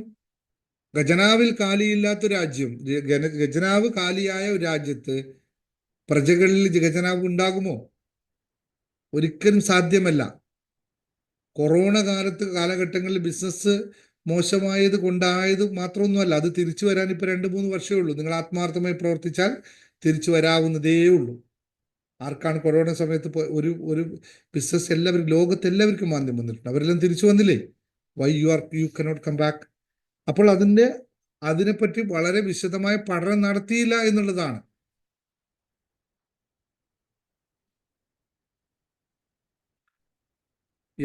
അപ്പോ കടം ധനകാര്യ ബുദ്ധിമുട്ടുകൾ, താല്പര്യമില്ലായ്മ മാത്രമല്ല, മാനസിക സമ്മർദ്ദവും കുടുംബ ബന്ധങ്ങളിലെ കാര്യമായ പ്രതിസന്ധി സൃഷ്ടിക്കുകയുമാണ് ഈ കടം കൊണ്ട് സംഭവിക്കുന്നത്. എന്താണ്? കടം വന്നു കഴിഞ്ഞാൽ നമുക്ക് 3 വിഷയങ്ങൾ സംഭവിക്കും. ഒന്ന്, ഇതെല്ലാം എല്ലാവരുടെ അടുത്തും സംഭവിക്കുന്ന കാര്യമായിക്കോട്ടോ, പ്രത്യേകിച്ച് ഒന്നുമല്ല. ഒന്ന്, നമ്മൾ ചെയ്യുന്ന കാര്യങ്ങളിൽ ശ്രദ്ധ കേന്ദ്രീകരിക്കാൻ പറ്റില്ല. എഴുതി വെച്ചോളൂ, ഇന്നലെ എഴുതി വെക്കാത്തതിൻ്റെ ഒരു വിഷയമുണ്ടായല്ലോ, എഴുതി വെച്ചോളൂ. നിങ്ങൾ ഇത് സംഭവിക്കുന്നില്ല എന്നൊരു എഴുതി വെച്ച് നിങ്ങൾ ടിക്ക് ചെയ്യുക, ഞാനിത് അനുഭവിക്കുന്നുണ്ട് എന്നൊന്ന് പറഞ്ഞു വെക്കുക. ഒന്നാമത്, നിങ്ങൾക്ക് കടം വന്നു നിങ്ങൾക്കെന്നല്ല, ആർക്കും, ഒരാൾക്ക് ഉദ്ദേശിക്കുന്നതല്ല, കോമൺ ആയിട്ട് കടമുണ്ടായി കഴിഞ്ഞാൽ നമുക്ക് ചെയ്യുന്ന വർക്കിൽ കോൺസെൻട്രേറ്റ് ചെയ്യാൻ സാധിക്കില്ല, ശ്രദ്ധ കേന്ദ്രീകരിക്കാൻ സാധിക്കില്ല. Am I right? ഇത് ശരിയാണല്ലോ, ഇത് എഴുതി വെച്ചോളൂ. രണ്ടാമത്തെ കാര്യം, നമുക്ക് മാനസികമായ സമ്മർദ്ദമുണ്ടാകും. മെന്റലി വി ആർ അൺസ്റ്റേബിൾ ആയിരിക്കും. ഡിപ്രഷൻ ആയാലോ മറ്റോ ഏതായി കഴിഞ്ഞാലോ ആ രീതിയിലേക്ക് നമ്മൾ പോകും കടമുണ്ടായാൽ. മൂന്നാമത്തെ വിഷയം എന്ന് പറയുന്നത്, കുടുംബ ബന്ധങ്ങളിൽ വിള്ളൽ ഉണ്ടാകും. ഇത് 3 കാര്യമാണ് വളരെ പ്രധാനമായിട്ടുള്ള, ബാക്കിയൊക്കെ ഉണ്ട്. കുടുംബ ബന്ധങ്ങൾ ഉണ്ടാവും. പല റീസൺസും ഉണ്ട് കേട്ടോ, അതിലേക്കൊന്നും പോകുന്നില്ല. അപ്പോൾ ഇത് വലിയൊരു വിഷയമായി മാറുന്നു. അതൊക്കെ ഞാൻ അങ്ങോട്ടൊന്നും പോകുന്നത്, ഇത് മാനസിക സമ്മർദ്ദത്തിന്റെ കാര്യമാണ്. മൈഗ്രെയിനും മറ്റൊക്കെ മാനസിക സമ്മർദ്ദത്തിന്റെ ഔട്ട്പുട്ടുകളാണ്. മാനസിക സമ്മർദ്ദം ഉണ്ടായാൽ എന്തൊക്കെയാവുന്നു ഒക്കെ പോകുന്നില്ല. അതൊക്കെ ഒരുപാട് കാര്യങ്ങളുണ്ട്. പാനിക് അറ്റാക്ക് വരെയുള്ള, അല്ലെങ്കിൽ മൈഗ്രെയിൻ പോലെയുള്ള, അല്ലെങ്കിൽ കിഡ്നി ഫെയിലിയർ, അങ്ങനെ 100 കണക്കിന് വിഷയങ്ങളുണ്ട് അതുമായി ബന്ധപ്പെട്ട്. അതിലേക്കൊന്നും കടക്കുന്നില്ല. പ്രധാനപ്പെട്ട 3 കാര്യങ്ങളാണ്. ഇത് 3ഉം ഒന്നുകൂടി കണക്ട് ചെയ്ത് പറയാം. അവിടെയും വീണ്ടും പറയാം. ഒന്നാമത്തെ പോയിന്റിനെ സബ് പോയിന്റ് ആയിട്ട് പറയാം. നിങ്ങൾ നിലവിലുള്ള ജോലിയിൽ ശ്രദ്ധ കേന്ദ്രീകരിക്കാൻ പറ്റാതിരുമ്പോൾ എന്ത് സംഭവിക്കും?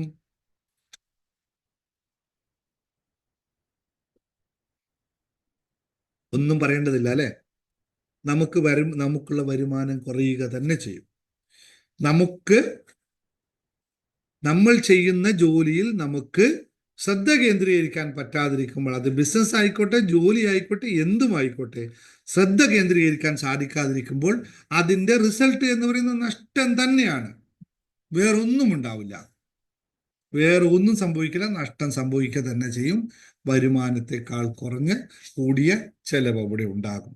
രണ്ടാമത്തെ കാര്യം, നമുക്ക് മാനസിക സമ്മർദ്ദം ഉണ്ടായാൽ എന്ത് സംഭവിക്കും? നമ്മൾ ഇവിടെ പഠിക്കുന്ന ഒരു മെയിൻ കോൺസെപ്റ്റ് തന്നെ എടുക്കാം, എവറിഥിങ് ആസ് എൻ എനർജി. ഞാൻ കോൺഷ്യസ് മാപ്പ് എടുത്ത് നിങ്ങൾക്ക് കാണിക്കാറുണ്ട്, മാപ്പ് ഓഫ് കോൺഷ്യസ്നെസ് എടുത്ത് കാണിക്കാറുണ്ട്. മാപ്പ് ഓഫ് കോൺഷ്യസ്നെസ് ഒന്നുകൂടി കാണിക്കാം. ഇതെല്ലാവരും മനസ്സിലാക്കേണ്ട ഒരു തിയറിയാണ്. ഡേവിഡ് ഹാക്സന്റെ മാപ്പ് ഓഫ് കോൺഷ്യസ്നെസ് എന്ന് പറയുന്ന ഒരു സാധനം നിങ്ങൾ കാണണം, എന്താണ് സംഭവിക്കുന്നത് എന്ന് അറിയാനായിട്ട്.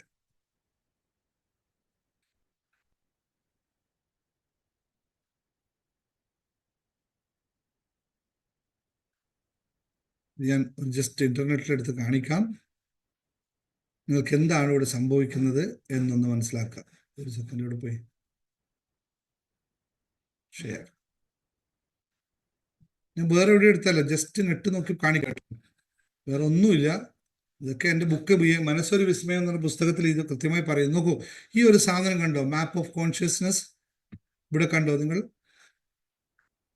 ഇതിൽ നോക്കൂ, 50 എനർജി ലെവലാണ് ഈ പറയുന്നത്.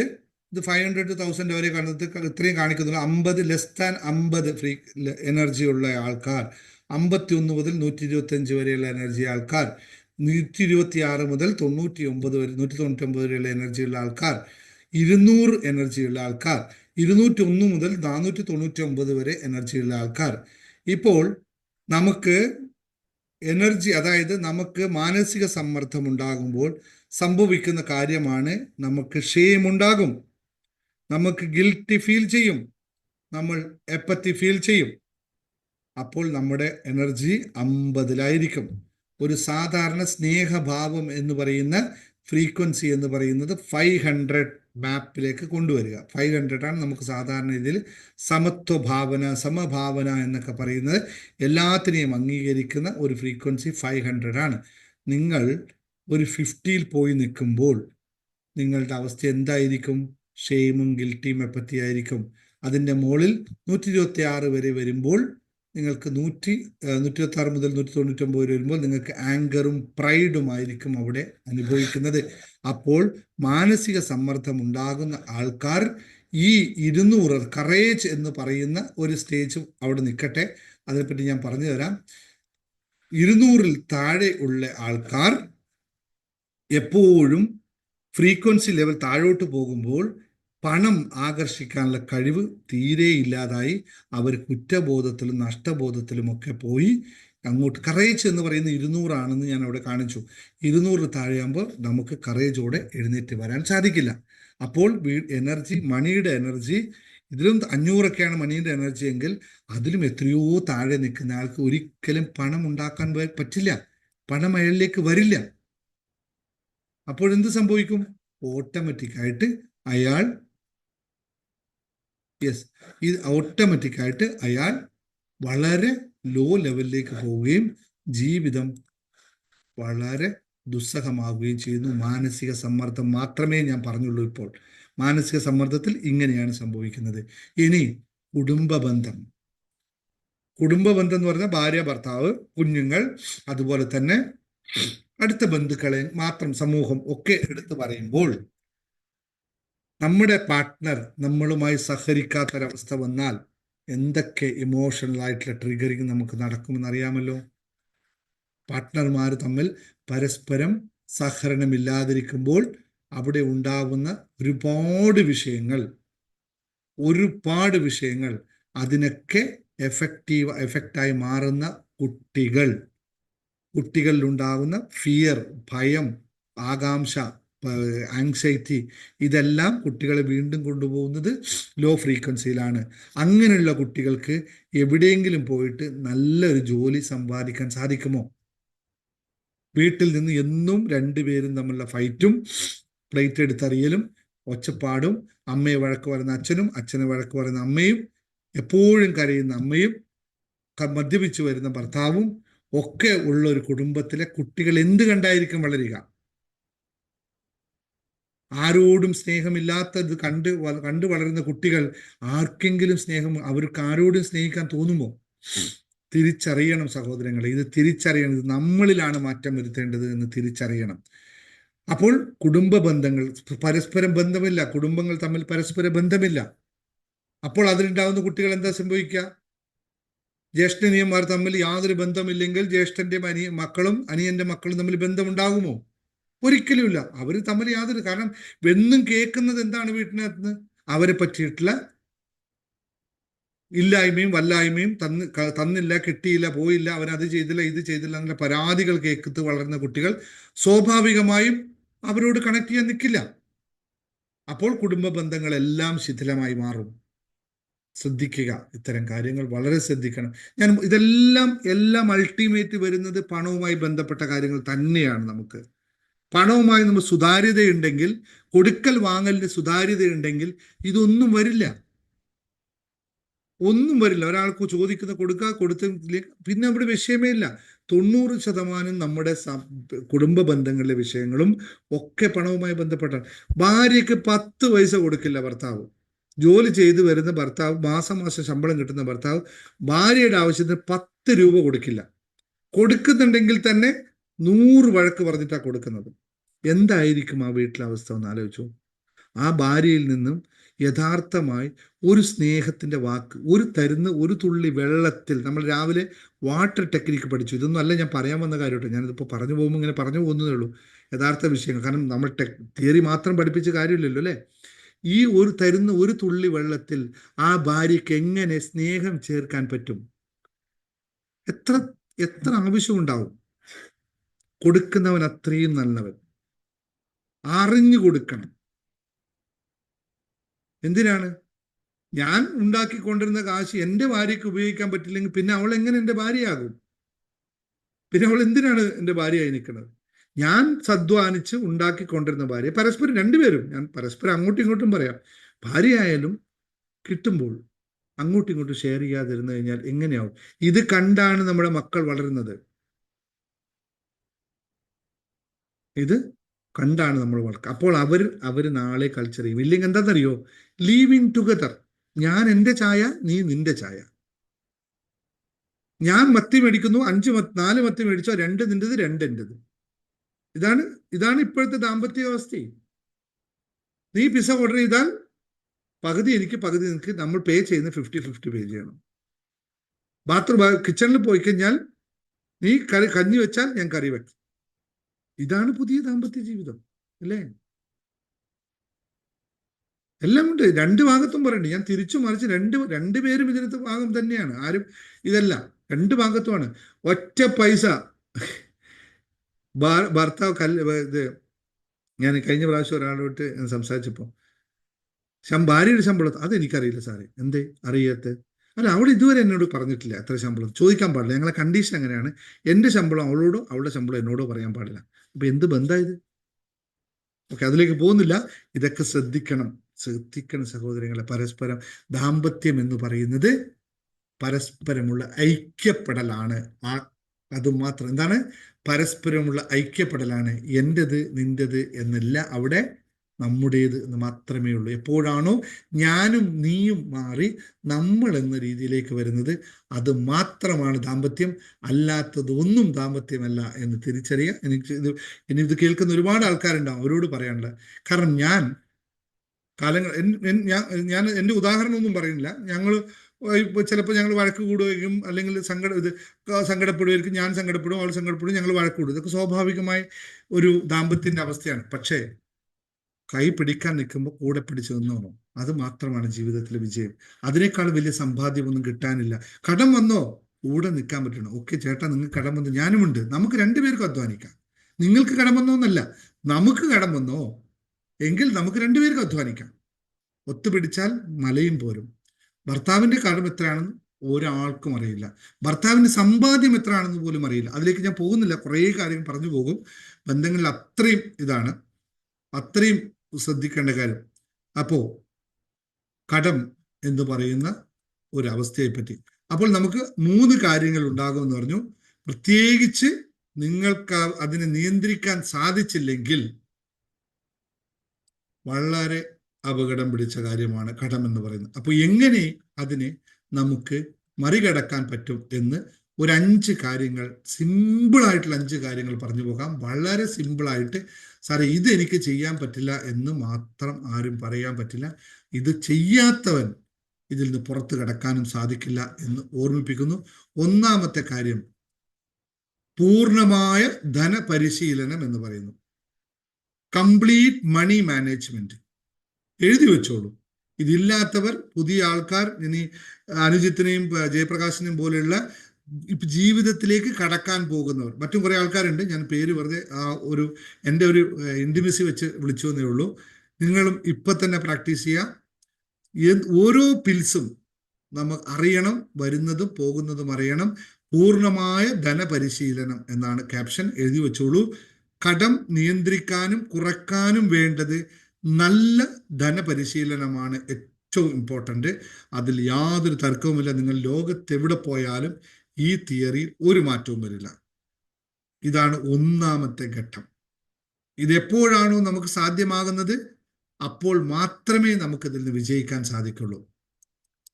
നമുക്കുള്ള വരുമാനവും നമുക്കുള്ള ചെലവും കൃത്യമായി വിലയിരുത്തി ബഡ്ജറ്റ് തയ്യാറാക്കി അതിനനുസരിച്ച് ചിലവുകളെ നിയന്ത്രിക്കുകയും വരവിനെ കൂട്ടാനും തുടങ്ങണം.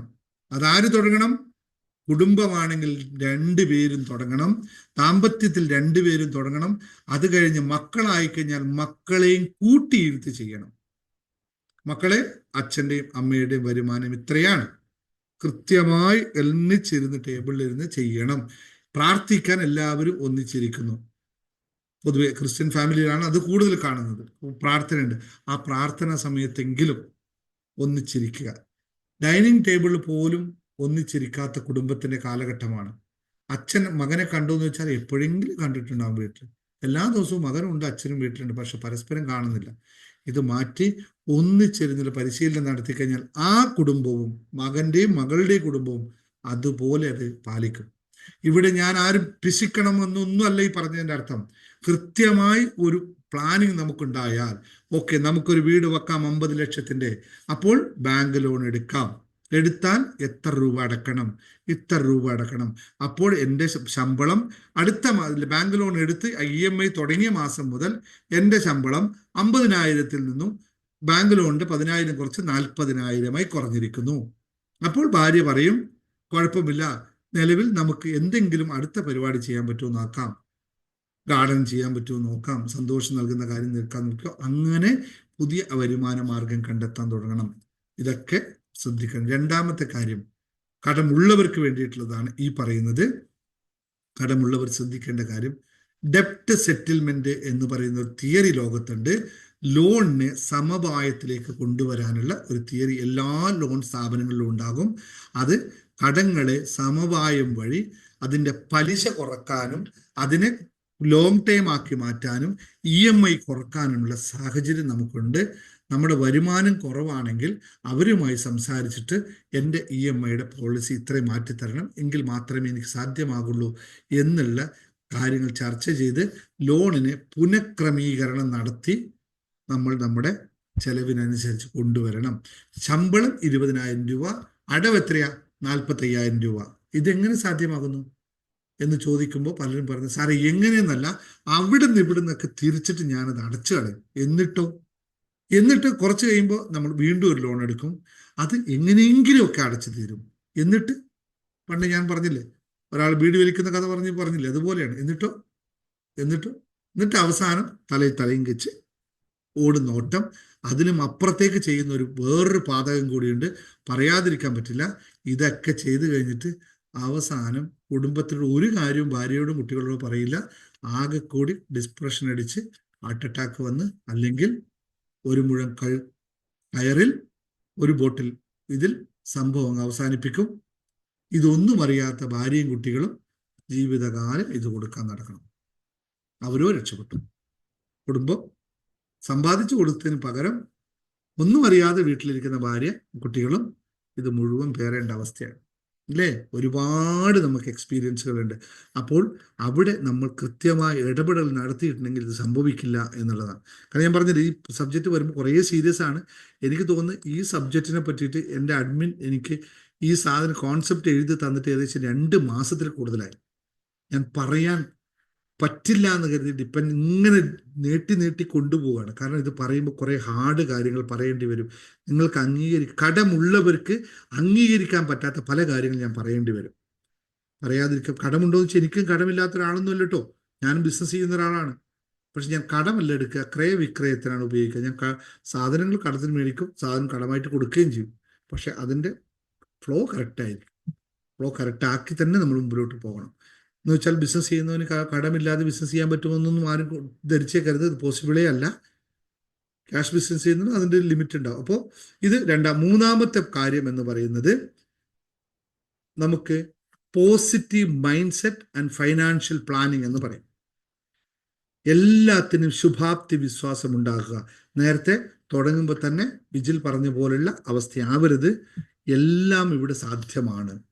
പോസിറ്റീവ് മൈൻഡ് സെറ്റ് നമ്മൾ ക്രിയേറ്റ് ചെയ്യാൻ വേണം. അതുണ്ടായിക്കഴിഞ്ഞാൽ നമ്മൾ സാധ്യതകൾ നമ്മളിലേക്ക് തുറന്നു നൽകും. എപ്പോഴും കടമാണ്, സാമ്പത്തിക ബുദ്ധിമുട്ടാണ് എന്ന് പറഞ്ഞ് നടക്കുന്ന നമുക്കത് മാത്രമേ സംഭവിക്കുകയുള്ളൂ. ഈ പ്ലാൻ ചെയ്തു കഴിഞ്ഞ ശേഷം നമുക്കറിയാം നമ്മുടെ അവസ്ഥ എന്താണെന്ന്. അപ്പോൾ നമ്മുടെ ആത്മവിശ്വാസം, ഞാൻ പറഞ്ഞ നേരത്തെ എഴുതി കണ്ടില്ലേ, 200 എന്ന് പറയുന്ന ഫ്രീക്വൻസി കറേജ് ആണ്. ആ കറേജ് സ്റ്റേജിലേക്ക് എത്തിക്കഴിഞ്ഞാൽ പിന്നെ ഗിൽറ്റി ഇല്ല, ഷെയിമില്ല, ഒന്നുമില്ല. നമുക്ക് ഏത് പണിയെടുക്കാൻ പറ്റും, ഏത് വഴിയിലെയും വരുമാനം ഉണ്ടാക്കാൻ സാധിക്കും. സത്യസന്ധമായി ഏത് വഴിയിലൂടെയും സമാനം. അപ്പോഴും നമ്മൾ courage, yes I am doing for this.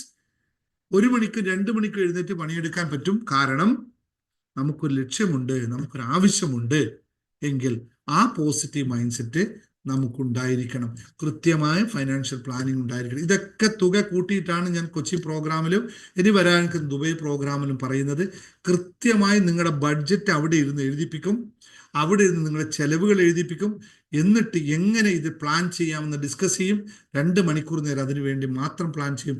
നിങ്ങൾ അവിടുന്ന് പുറത്തിറങ്ങുമ്പോൾ ഒരു നോട്ട് പാഡ് എഴുതി നമുക്ക് തരുന്ന നോട്ട് പാഡിൽ കൃത്യമായി നിങ്ങളുടെ പ്ലാൻ ഉണ്ടാവും. ലൈഫ് ഇനി അങ്ങനെ മാത്രമേ പോകാവൂ എന്നുള്ള ഒരു പ്രതിജ്ഞയും എഴുതിയിട്ട് വാങ്ങിച്ചിട്ടേ നിങ്ങൾ വിടുള്ളൂ. കാരണം നിങ്ങളുടെ ജീവിതത്തെ അങ്ങനെ കൊണ്ടുപോകേണ്ടതല്ല എന്നുള്ള പൂർണ്ണ ബോധമുള്ളത് കൊണ്ട്. അതുകൊണ്ട് അത്രയും കൊച്ചി പ്രോഗ്രാം ഇപ്പം നമ്മൾ ആദ്യത്തെ തുടക്കം മാത്രമാണ്. ഇനി ഇടയ്ക്കിടയ്ക്ക് ഇതുണ്ടാവും. ദുബായ് ഉണ്ടാവും, അബുദാബി ഉണ്ടാവും, മറ്റു രാജ്യങ്ങളിലുണ്ടാവും. ഞാൻ ഇത്രയും കാര്യങ്ങൾ വളരെ ഡീറ്റെയിൽസ് ആയിട്ട്, എനിക്കൊരു സ്വഭാവമുണ്ട്. ഇപ്പം ഞാൻ ചെയ്യുന്നില്ല, ഇപ്പം എല്ലാം കമ്പ്യൂട്ടറിലായതുകൊണ്ട് ഓഫീസിലെ കമ്പ്യൂട്ടറിൽ എൻ്റെ എല്ലാ കണക്കും ഉണ്ടാവും. പക്ഷെ ചെറുപ്പം മുതലേ എനിക്കുള്ള ശീലമാണ്, ഒരു നോട്ട് പുസ്തകം എൻ്റെ എപ്പോഴും ഉണ്ടാവും. ഞാൻ കിട്ടിയ പൈസ അച്ഛൻ 1 രൂപ തന്നു എന്നടക്കം എഴുതി വെച്ച കാലമുണ്ടായിരുന്നു. ഇന്നും അത് തുടരുന്നു. ഇപ്പം പിന്നെ എല്ലാ കണക്കുകളും ഓഫീസിലായതുകൊണ്ട് ഞാൻ പിന്നെ അത്ര നിൽക്കില്ല. എന്താണ് ഞാൻ ചിലവാക്കിയത് അവരോട് എഴുതി വെച്ചിട്ടുണ്ടാവും. ഇയർ ഉണ്ടാകുമ്പോൾ അവർ പറയും, സാറിൻ്റെ ഈ വർഷത്തെ എക്സ്പെൻസ് ഇത്രയാണ്. Okay fine. അപ്പോൾ നമുക്കറിയാം. ബാക്കിയുള്ളതൊന്നും വേറെ നമ്മൾ പേഴ്സണലി ഒന്നും വരുമാനമില്ല. അതുകൊണ്ട് ചെലവ് കൃത്യമായിട്ട് അറിയും. അതുപോലെ ഓരോന്നിനും കണക്ക് വെക്കണം. അപ്പോൾ ധനവിനിമയ നമുക്ക് അതിൻ്റെ കാര്യങ്ങൾ ഇവിടെ പോസിറ്റീവ് മൈൻഡ് സെറ്റ് ഉണ്ടാക്കാൻ, law of attraction, money blocks ഉണ്ടാക്കാനായിട്ട്, ഒഴിവാക്കാനായിട്ട്, അല്ലെങ്കിൽ നമ്മുടെ ഇമ്പ്യൂരിറ്റീസ്, ഫൈനാൻഷ്യൽ പ്ലാനിങ്സ് നമുക്ക് പറ്റുന്നില്ല, പോസിറ്റീവ് മൈൻഡ് സെറ്റിലേക്ക് നമുക്ക് വരാൻ പറ്റുന്നില്ലെങ്കിൽ ജേർണി ടു ഹാപ്പിനെസ് പോലുള്ള കോഴ്സുകളിൽ വളരെ ഫലപ്രദമായി നമുക്കത് ചെയ്യാൻ പറ്റും. അത് കൂടുതൽ ആത്മവിശ്വാസം നൽകാനായിട്ട് ലോ ഓഫ് അട്രാക്ഷൻ പോലുള്ള ടെക്നിക്കുകൾ ഉപയോഗിച്ചുകൊണ്ട് നമുക്ക് ശ്രദ്ധിക്കാൻ പറ്റും. അവിടെ എന്താ ചെയ്യേണ്ടത്?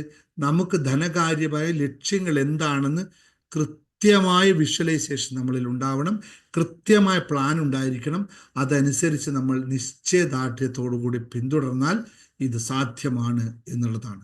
ഇനി 4ാമത്തെ കാര്യം എന്ന് പറയുന്നത് അത് മാത്രമേ ഉള്ളൂ, നമ്മളെപ്പോലുള്ള, അതായത് സേവനങ്ങളും ഉപദേശങ്ങളും എന്നുള്ളത്. സേവനങ്ങളും ഉപദേശങ്ങളും എന്താണ്? സാമ്പത്തിക കാര്യങ്ങൾ വിജയിച്ച ആൾക്കാരുടെ, സാമ്പത്തിക കാര്യങ്ങൾ പഠിച്ച ആൾക്കാരുടെ, സാമ്പത്തിക കാര്യങ്ങൾ വ്യക്തമായി കൊണ്ടുപോകുന്ന ആൾക്കാരുടെ ഉപദേശങ്ങൾ, അവരുടെ വാക്കുകൾ, അവരെഴുതിയ പുസ്തകങ്ങൾ, ഇങ്ങനെയുള്ള കാര്യങ്ങൾ വായിച്ച് മനസ്സിലാക്കിയെടുക്കണം.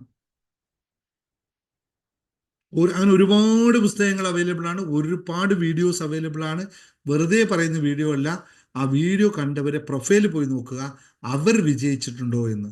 ഒരു മെന്ററെ നിങ്ങൾ സെലക്ട് ചെയ്യുമ്പോൾ ആദ്യം സെലക്ട് ചെയ്യേണ്ട കുറച്ച് ക്വാളിറ്റികളുണ്ട്. ഈ ആൾ ഏത് മേഖലയിലാണ് വിജയിച്ചിരിക്കുന്നത്? വീഡിയോ കമ്പ്യൂട്ടർ നോക്കിയിട്ട് പറയാൻ എല്ലാവർക്കും പറ്റും. ഞാൻ അവരെയും കുറ്റപ്പെടുത്തുകയല്ല, പക്ഷെ അവിടെയൊക്കെ അവർ മനസ്സിലാക്കണം, അവരൊക്കെ നോക്കണം. നമ്മളുടെ ഈ പ്രോഗ്രാം, എൻ്റെ ബിസിനസ്സുമായിട്ട്, ഞാൻ ചെയ്യുന്ന രീതിയുമായിട്ട് ഈ ആൾക്ക് ബന്ധമുണ്ടോ? ഇയാൾ പറയുന്ന കാര്യം, ഞാൻ സ്റ്റോക്ക് എക്സ്ചേഞ്ചിലേക്ക് ഒരുപാട് വീഡിയോസ് കിട്ടും. സ്റ്റോക്ക് എക്സ്ചേഞ്ച് ചെയ്യാത്തവന്, അല്ലെങ്കിൽ ട്രേഡിംഗ് ചെയ്യാത്തവന് അത് കിട്ടിയിട്ട് എന്ത് കാര്യം? ഒരു കാര്യമില്ല. അപ്പോൾ ഓരോന്നും അതിൻ്റെതായ കാറ്റഗറി ആൾക്കാരെ കണ്ടുപിടിച്ചുകൊണ്ട് അവരുടെ ഉപദേശങ്ങൾ ഇതുപോലുള്ള ക്ലാസ്സുകൾ കയറി പഠിക്കുക.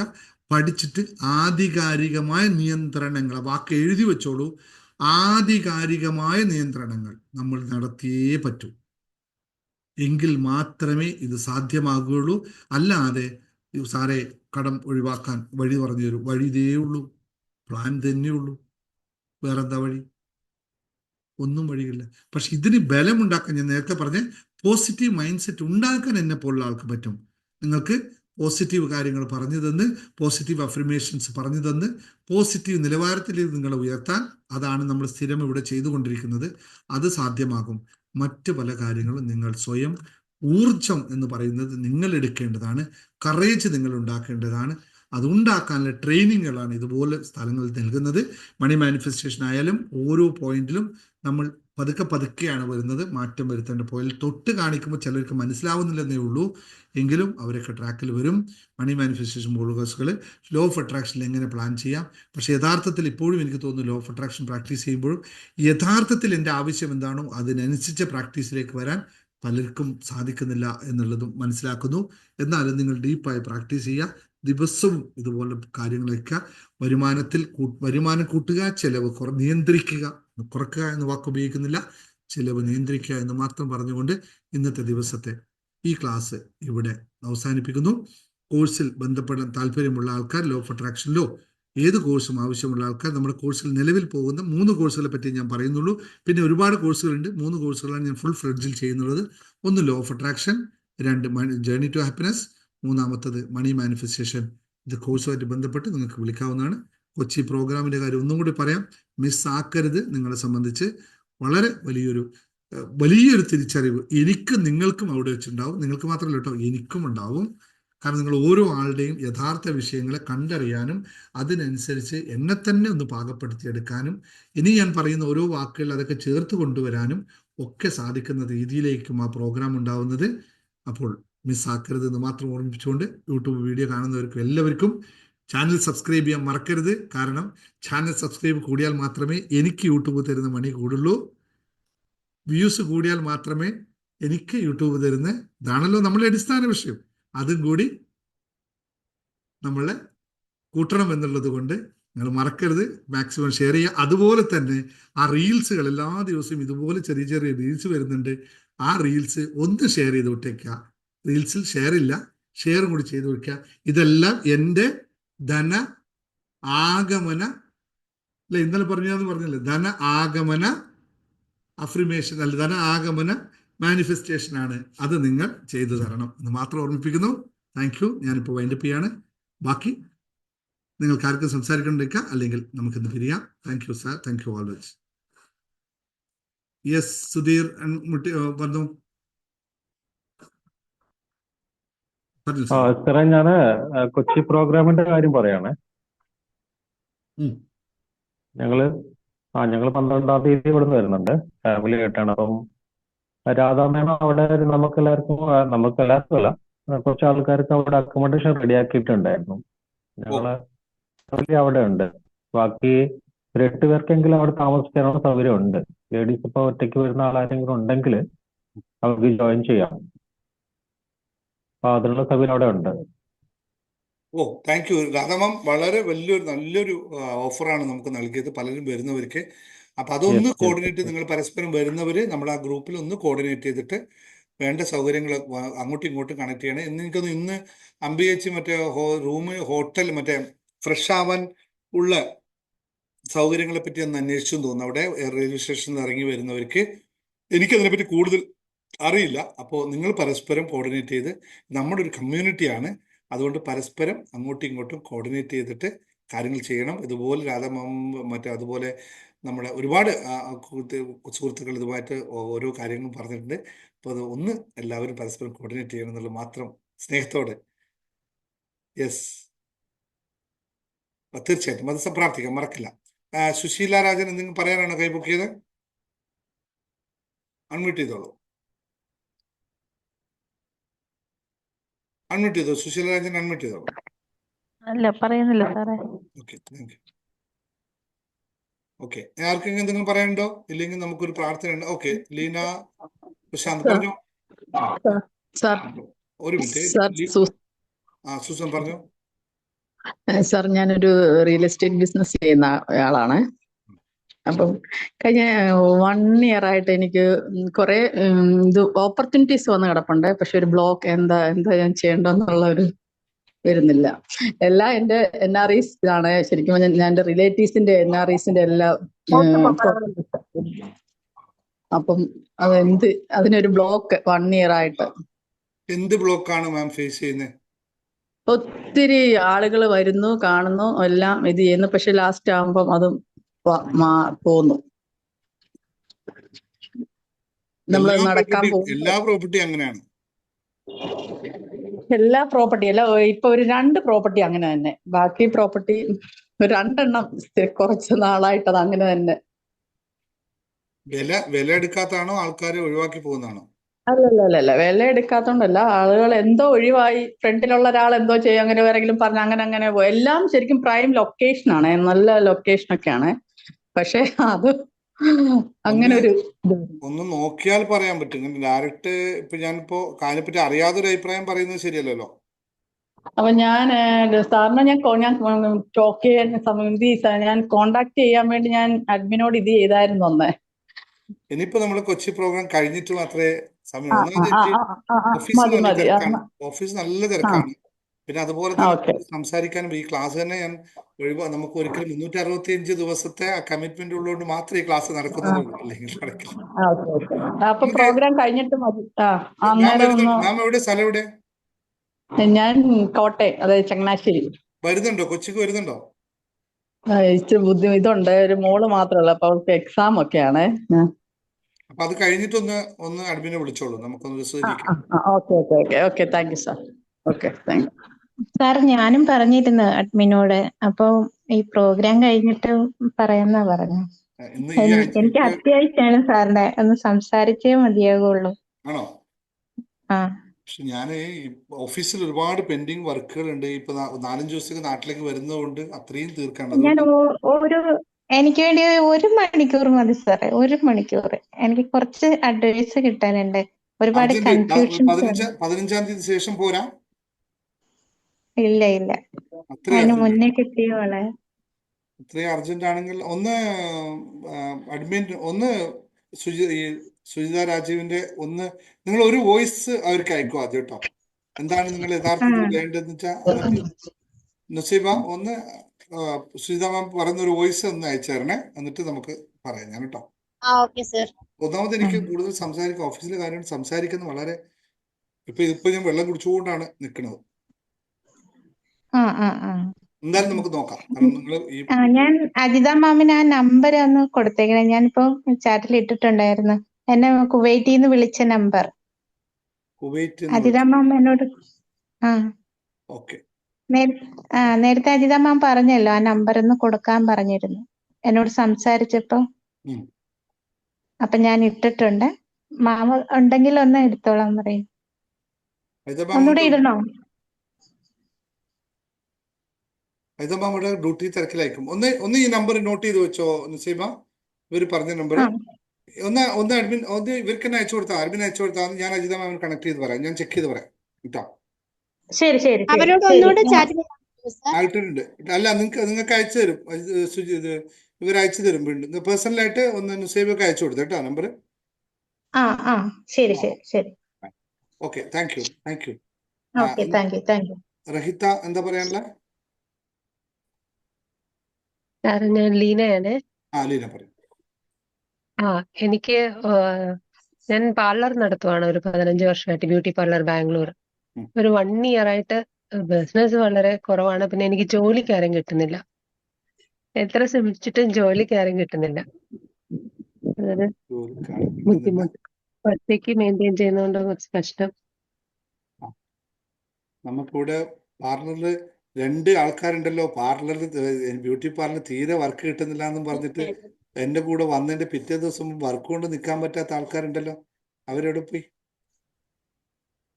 അവരൊന്ന് അൺമ്യൂട്ട് ചെയ്തേ. ഇതിനു മുമ്പ് ഇവിടെ ഒരുപാട് ഈ കാര്യങ്ങൾ എക്സ്പീരിയൻസ് ചെയ്തതാണ്. ജോലിക്ക് വേണമെങ്കിൽ ഹിന്ദിക്കാരെ കിട്ടുന്ന നമ്പർ ഉണ്ട്. ഹിന്ദിക്കാരെ കോണ്ടാക്ട് എടുത്തിട്ട് അവരെ കൊടുക്കും, വർക്കേഴ്സിന് കൊടുക്കുന്ന. അവരെ വേണമെങ്കിൽ നമ്പർ സംഘടിപ്പിച്ചു തരാം. ബാംഗ്ലൂർ കിട്ടോ? അവർക്ക് നല്ല സാലറി ആയിരിക്കും. അവര് വരും, ബാംഗ്ലൂരൊക്കെയാണ് അവര് കൂടുതൽ വർക്ക് ചെയ്യുക. ആളെയും കിട്ടും, നിങ്ങൾക്ക് വർക്ക് കിട്ടുന്ന ടെക്നിക്സ് ഉണ്ട് കേട്ടോ.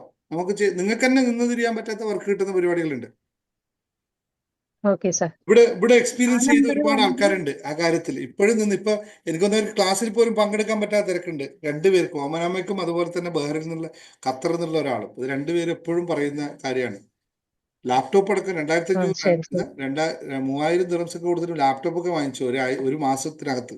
അത്രയും വരുമാനം കയ്യിൽ വരുന്നുണ്ട്. ഒന്ന് ലീന ഒന്നുകൂടി അഡ്മിനോട് കോണ്ടാക്ട് ചെയ്തോളൂ. 15-ാം തീയതി ശേഷത്തേക്ക് ഞാൻ ഐഡിയ പറഞ്ഞുതരാം. Okay okay. ഐഡിയ പറഞ്ഞുതരാം. ശരി sir, thank you. Okay. Reetha എന്താ പറയാമെന്ന് ഞാൻ വൈൻഡപ്പ് ചെയ്യാണ്. പെട്ടെന്ന് പറഞ്ഞോളൂ. സാർ, ദുബായിലെ പ്രോഗ്രാം ഇപ്പൊ ഈ മാസം ഉണ്ടാവോ? ദുബായ് പ്രോഗ്രാം ഉണ്ടാവും. റീത്ത ഇപ്പൊ തന്നെ ഒന്ന് വിളിച്ച് ആ നമ്പറിൽ, ദുബായ് നമ്പറിൽ വിളിച്ച് ബുക്ക് ചെയ്തോളൂ. ഈ മാസം എന്തായാലും ദുബായ് പ്രോഗ്രാം ഉണ്ടാവും. ഇന്നിപ്പോ കുറെ ആൾക്കാർ അബുദാബി പ്രോഗ്രാം വെക്കണം എന്ന് പറഞ്ഞിട്ടുണ്ട്. ഉടനെ ഉണ്ടാവും. നിങ്ങളെ കൂടെ എത്ര പേരുണ്ട് എന്നൊന്ന് ആലോചിച്ച് നോക്ക്. നിങ്ങൾ കൂടി ആളെ വെച്ചോളൂ. നമുക്ക് ദുബായ് പ്രോഗ്രാം എന്തായാലും ഈ മാസം ദുബായ് പ്രോഗ്രാം ഉണ്ടാവും. അത് 10 പേരായാലും 15 പേരായാലും 20 പേരായാലും ഞായറാഴ്ച ദുബായിൽ ഉണ്ടാവും. ഈ മാസം ഉണ്ടാവേണ്ടതാണ്. പക്ഷെ ഈ ഓണാഘോഷത്തിന് തിരക്കാണ്ട് ഓൾമോസ്റ്റ് ഹോളുകളും ബുക്ക്ഡാണ്. അതാണ് ഞാൻ ലേറ്റ് ആക്കിയത്. പേയ്മെന്റ് അടച്ചവരും കൂടെ ഉണ്ട്. അവരോടൊക്കെ പറഞ്ഞിരുന്നു കുറച്ച് ദിവസം വെയിറ്റ് ചെയ്യും. ദുബായിലുള്ളവരൊക്കെ പരസ്പരം സംഘടിച്ചോളൂ. ഈ മാസം ഉച്ച കഴിഞ്ഞാൽ ദുബായിൽ നമ്മളുണ്ടാവും. Thank you. നിങ്ങളാണോ പേയ്മെന്റ് ചെയ്തത്? എനിക്കറിയില്ല. രണ്ടാൾക്കാർ പേയ്മെന്റ് ചെയ്തിട്ടുണ്ട്. നിങ്ങൾ പേയ്മെന്റ് ചെയ്തില്ലല്ലോ? പേയ്മെന്റ് ചെയ്തിട്ടില്ല. ഞാൻ അഡ്മിനെ ചോദിച്ചപ്പോഴത്തേനും അത് മാറ്റി വെച്ചെന്ന് മാത്രമേ പറഞ്ഞിട്ടുള്ളൂ. പേയ്മെന്റ് ചെയ്തോളൂ. ഈ മാസം എന്തായാലും ഉണ്ട്. ഓക്കെ. എന്തായാലും ഉണ്ട്. ഇനി ഒരു മിനിറ്റ്. ഇനി ആരാണ് പറഞ്ഞ നമുക്കൊരു പ്രാർത്ഥന ഉണ്ട്. എല്ലാവരും പോവല്ലേ?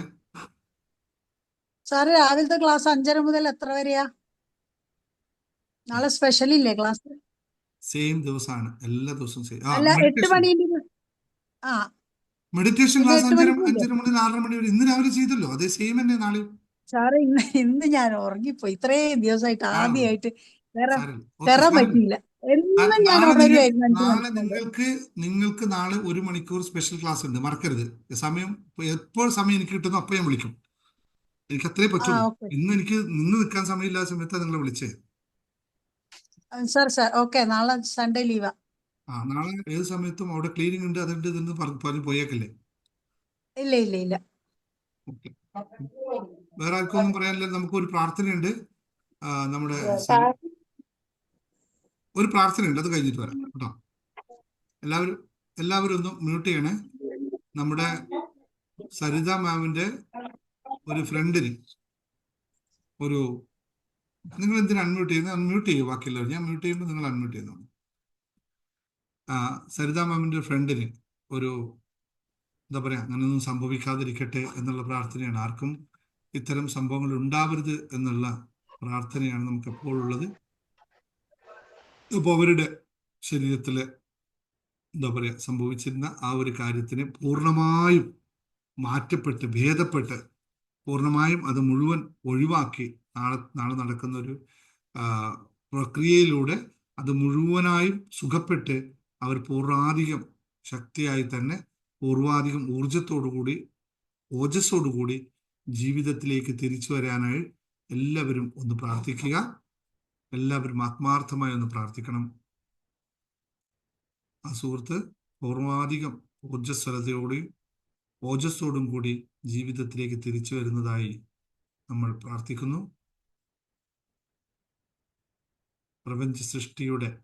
പ്രപഞ്ച ഊർജത്തിന്റെ വൈബ്രേഷനുകൾ ആ ശരീരത്തിലേക്ക് മുഴുവൻ എത്തുകയും ഇപ്പോൾ അദ്ദേഹത്തെ ഗ്രഹിച്ചിരിക്കുന്ന ആ ഒരു വിഷയം പൂർണ്ണമായും ഒഴിവാകുകയും ശരീരം പൂർവ്വസ്ഥിതിയിലെത്തുകയും സന്തോഷത്തോടു കൂടി ജീവിക്കാൻ സാധിക്കുന്നതിലും ഞാൻ നന്ദി പറയുന്നു. Thank you the universe. Thank you, thank you, thank you. Okay, അപ്പോൾ ഞാൻ വൈൻഡപ്പ് ചെയ്യാണ്. Thank U. സിജി ഉണ്ട് അവിടെ? സിജി ഉണ്ട്. സിജി തൊട്ടിൽ അവിടെ ഏത് സിജിയാണ്? ഇറ്റലിയാണോ? അതെ.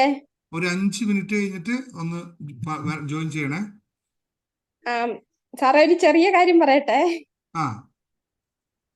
സാറ് മിനിഞ്ഞാന്ന് മെഡിറ്റേഷന്റെ അന്നേ നിങ്ങളെ എഴുതിയ പിന്നെ ബുക്ക് കാണിക്കാൻ പറഞ്ഞില്ല, ഡേറ്റ് നോക്കട്ടെ എന്ന്. അപ്പൊ ഞാനൊരു പഴയ ഡയറിയില് എഴുതിയത് കീറി കളഞ്ഞിട്ടായിരുന്നു എഴുതിക്കൊണ്ടിരുന്നതേ. അപ്പൊ സാറത് പറഞ്ഞു കഴിഞ്ഞപ്പോ എനിക്ക് ഒരു തോന്നല്, ഒരു പുതിയ ബുക്ക് വാങ്ങി തുടങ്ങാം. പിന്നെ ഞാൻ ഈ പഴഞ്ചൻ ഡയറിയിൽ എഴുതുന്ന മോശമാണെന്നൊരു തോന്നല്. അപ്പൊ ഇന്നലെ ഞാൻ ബുക്ക് വാങ്ങാൻ വേണ്ടി പോയി. ബുക്ക് വാങ്ങാൻ കടയിൽ കയറിയപ്പം ഒരു ബുക്കിന് നാട്ടിലെ 100 രൂപയാണേ. അപ്പൊ ഞാൻ ഒരു 3 ബുക്ക് വാങ്ങി, 2 പേനയും വാങ്ങി, 500 രൂപയുടെ ഇത് മേടിച്ചു. എന്നിട്ട് ഞാൻ ഓർത്തോ, ഞാന് ഈ മാസം കഴിഞ്ഞുകൂടാനുള്ള പൈസ തേച്ചു വെച്ചതാണല്ലോ പോയെന്നേ. ഇന്ന് രാവിലെ ഞാൻ ജോലിക്ക് കയറിയപ്പം ഞാൻ ജോലി ചെയ്യുന്ന വ്യക്തി എനിക്കൊരു നാട്ടിൽ 1800 രൂപ എടുത്ത് തന്നിട്ട് നീ എന്തേലും മേടിച്ചോളാൻ പറയും. അങ്ങനെ ഒരു വലിയൊരു കാര്യം. വാ, അത് പറയുമ്പോഴുള്ള ഒരു സന്തോഷം നോക്കൂ. ഇത് നേരത്തെ പറഞ്ഞതുമായിട്ട് കണക്ട് ചെയ്ത് വരണേ. ഇറ്റലിയിൽ പോയി കഷ്ടപ്പെടുന്ന ഒരാൾ പറഞ്ഞ വാക്ക്, അതിനാണ് ഞാൻ കണക്ട് ചെയ്യുന്നത് ഇവിടെ. ഈ മാസം എങ്ങനെയെങ്കിലും കഴിഞ്ഞു കൂടണമല്ലോ എന്ന് കരുതി വെച്ച 100 സംതിങ് രൂപ,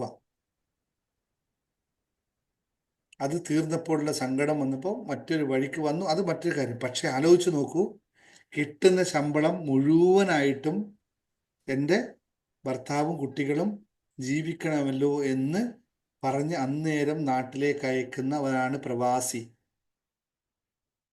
നാട്ടിൽ ഒരാളെങ്കിലും ഇത് ശ്രദ്ധിക്കുന്നുണ്ടോ? നിങ്ങൾ നാട്ടിലുള്ള ഒരാളെങ്കിലും സ്വന്തം കൂടപ്പിറപ്പ് വിദേശത്തുണ്ടെങ്കിൽ അവൻ വരുന്ന പൈസയുടെ കണക്കല്ലാതെ, പറയുന്നുണ്ടെന്ന് തോന്നരുത്, പൈസയുടെ കണക്കല്ലാതെ നിനക്ക് സുഖമാണോ എന്ന് ചോദിച്ച് എത്ര പേര് മെസ്സേജ് ഇടുന്നുണ്ട്, എത്ര പേര് പ്രവാസി അങ്ങോട്ട് ഇടുന്നുണ്ട്. ഇത് പ്രവാസിയുടെ ശാപമാണ്. അത് അനുഭവിച്ചേ പറ്റും. ഞാൻ പണ്ടൊരു കവിത എഴുതിയിട്ടുണ്ട്. എൻ്റെ ഈ കവിതയിൽ അതിൽ പ്രവാസി എന്ന് പറഞ്ഞ കവിതയുണ്ട്. ഞാൻ പിന്നെ അധികം ആ സമയത്ത് എഴുതുമ്പോൾ കുറിച്ച് പറഞ്ഞു പോകുന്നു എന്ന് മാത്രമേ ഉള്ളൂ. പിന്നെ അതിനെ കൂടുതൽ വാചാലമാകാറില്ല. കാരണം അങ്ങനെയാണ് ഈ ലോകമെന്ന്. ഞാനിവിടെ സന്തോഷത്തോടു കൂടി സിജി പറഞ്ഞ കാര്യം, ഭയങ്കര സന്തോഷമാണ് സിജിക്ക് വന്നത്. നാട്ടിൽ 1800 രൂപ കിട്ടിയത്. നിങ്ങൾക്കിപ്പോൾ നാട്ടിൽ നിൽക്കുന്ന നിങ്ങൾക്ക് ഒരു 2000 രൂപ ഇപ്പം കിട്ടിയാൽ നിങ്ങൾക്ക് എത്രത്തോളം സന്തോഷമുണ്ടാകും? ഒന്ന് ചിരിക്കാൻ, താങ്ക് യു പറയാൻ പോലും സന്തോഷമുണ്ടാവില്ല. ഉണ്ടാവില്ല. ഞാൻ കഴിഞ്ഞ 2 മാസം മുമ്പ് എൻ്റെ ഒരു സ്ഥാപനത്തിലേക്ക് പുതിയൊരാളെ അപ്പോയിന്റ് ചെയ്തു. നാട്ടിൽ 30,000 രൂപ ശമ്പളത്തിൽ. ഇവിടെ എനിക്ക് ആൾക്കാരെ കിട്ടുന്നത് 1000, 1200 രൂപയ്ക്ക്. അതായത് നാട്ടിൽ 20-25,000 രൂപയ്ക്ക് ഇവിടെ ആളെ കിട്ടും, മലയാളീന്. ഞാൻ നാട്ടിൽ അവന് 30,000 രൂപ കൊടുത്ത് ശമ്പളം മേടിച്ചു. പക്ഷെ ഒരേ ഒരു ഗുണേ കിട്ടിയുള്ളൂ, എനിക്ക് നല്ല തെറി കിട്ടി. ഈ പൈസ കൊടുത്തുകൊണ്ടുള്ള ഗുണം കിട്ടിയതാണ്. ഇപ്പം നാട്ടിലെ അവസ്ഥ ഇതാണ് എന്ന് മാത്രം പറയാണ്. കാരണം ഇതിന്റെ വാല്യൂ അറിയുന്നില്ല എന്നുള്ളതാണ്. ഇത് മാത്രം പറയാൻ സന്തോഷത്തില് സിജി പറഞ്ഞത്. പക്ഷെ ഞാനതിന് അങ്ങനെയല്ല വേണ്ടത്. അങ്ങനെ ആവരുത് പ്രവാസി എന്നാണ് ഞാൻ ഇവരോട് എല്ലാവരോടും പറയുന്നത്. ഗൾഫിലുള്ളവനോടും ഇറ്റലിയിൽ നിന്നുള്ള കഷ്ടപ്പെടുന്ന ആൾക്കാരും ജർമ്മനിയിൽ നിന്നും UK നിന്നും വരുന്നവരോടൊക്കെ പറയുന്നത് ഇങ്ങനെ ആവരുത്. മലയാളി എന്ന് വെച്ചാൽ ഇതേ അവസ്ഥയാണ് ബാംഗ്ലൂരുകാരൻ്റെയും ഡൽഹിയിൽ താമസിക്കുന്നവരും മുംബൈക്കാരൻ്റെയും അവസ്ഥ ഇത് തന്നെയാണ്. നാട്ടിലേക്ക് എങ്ങനെ എത്തിക്കാൻ പറ്റും എന്ന് മാത്രമാണ്. എൻ്റെ കുഞ്ഞു കുട്ടികൾ എങ്ങനെ ജീവിക്കാൻ പറ്റും, ഞാൻ എങ്ങനെ ജീവിക്കുമെന്ന് ശ്രദ്ധിക്കുന്നതേയില്ല. Sorry to say. Siji, thank you very much Siji. ഇത് വൈൻഡപ്പ് ചെയ്യാണ്. Thank you very much. പെട്ടെന്ന് പറഞ്ഞു. ഞാൻ അപ്പാടെ എനിക്ക് ഇവിടുന്ന് കിട്ടുന്ന സാലറി അല്ലേ ഉള്ളു. പക്ഷെ ഇന്ന് എനിക്കൊരു കൊച്ചിനെ കുറച്ച് സമയത്തേക്ക് നോക്കാൻ കൊണ്ട് തന്നു.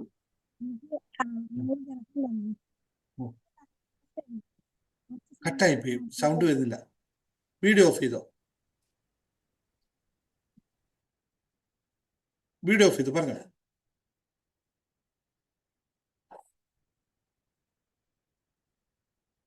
കവിത വീഡിയോ ഓഫ് ചെയ്തിട്ട് പറയൂ, കാരണം നിങ്ങൾ നെറ്റ്വർക്കിന്റെ വിഷയമുണ്ട്. പറഞ്ഞു.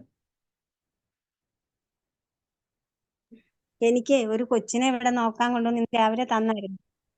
എനിക്ക് 100 ദിവസം തന്നായിരുന്നു.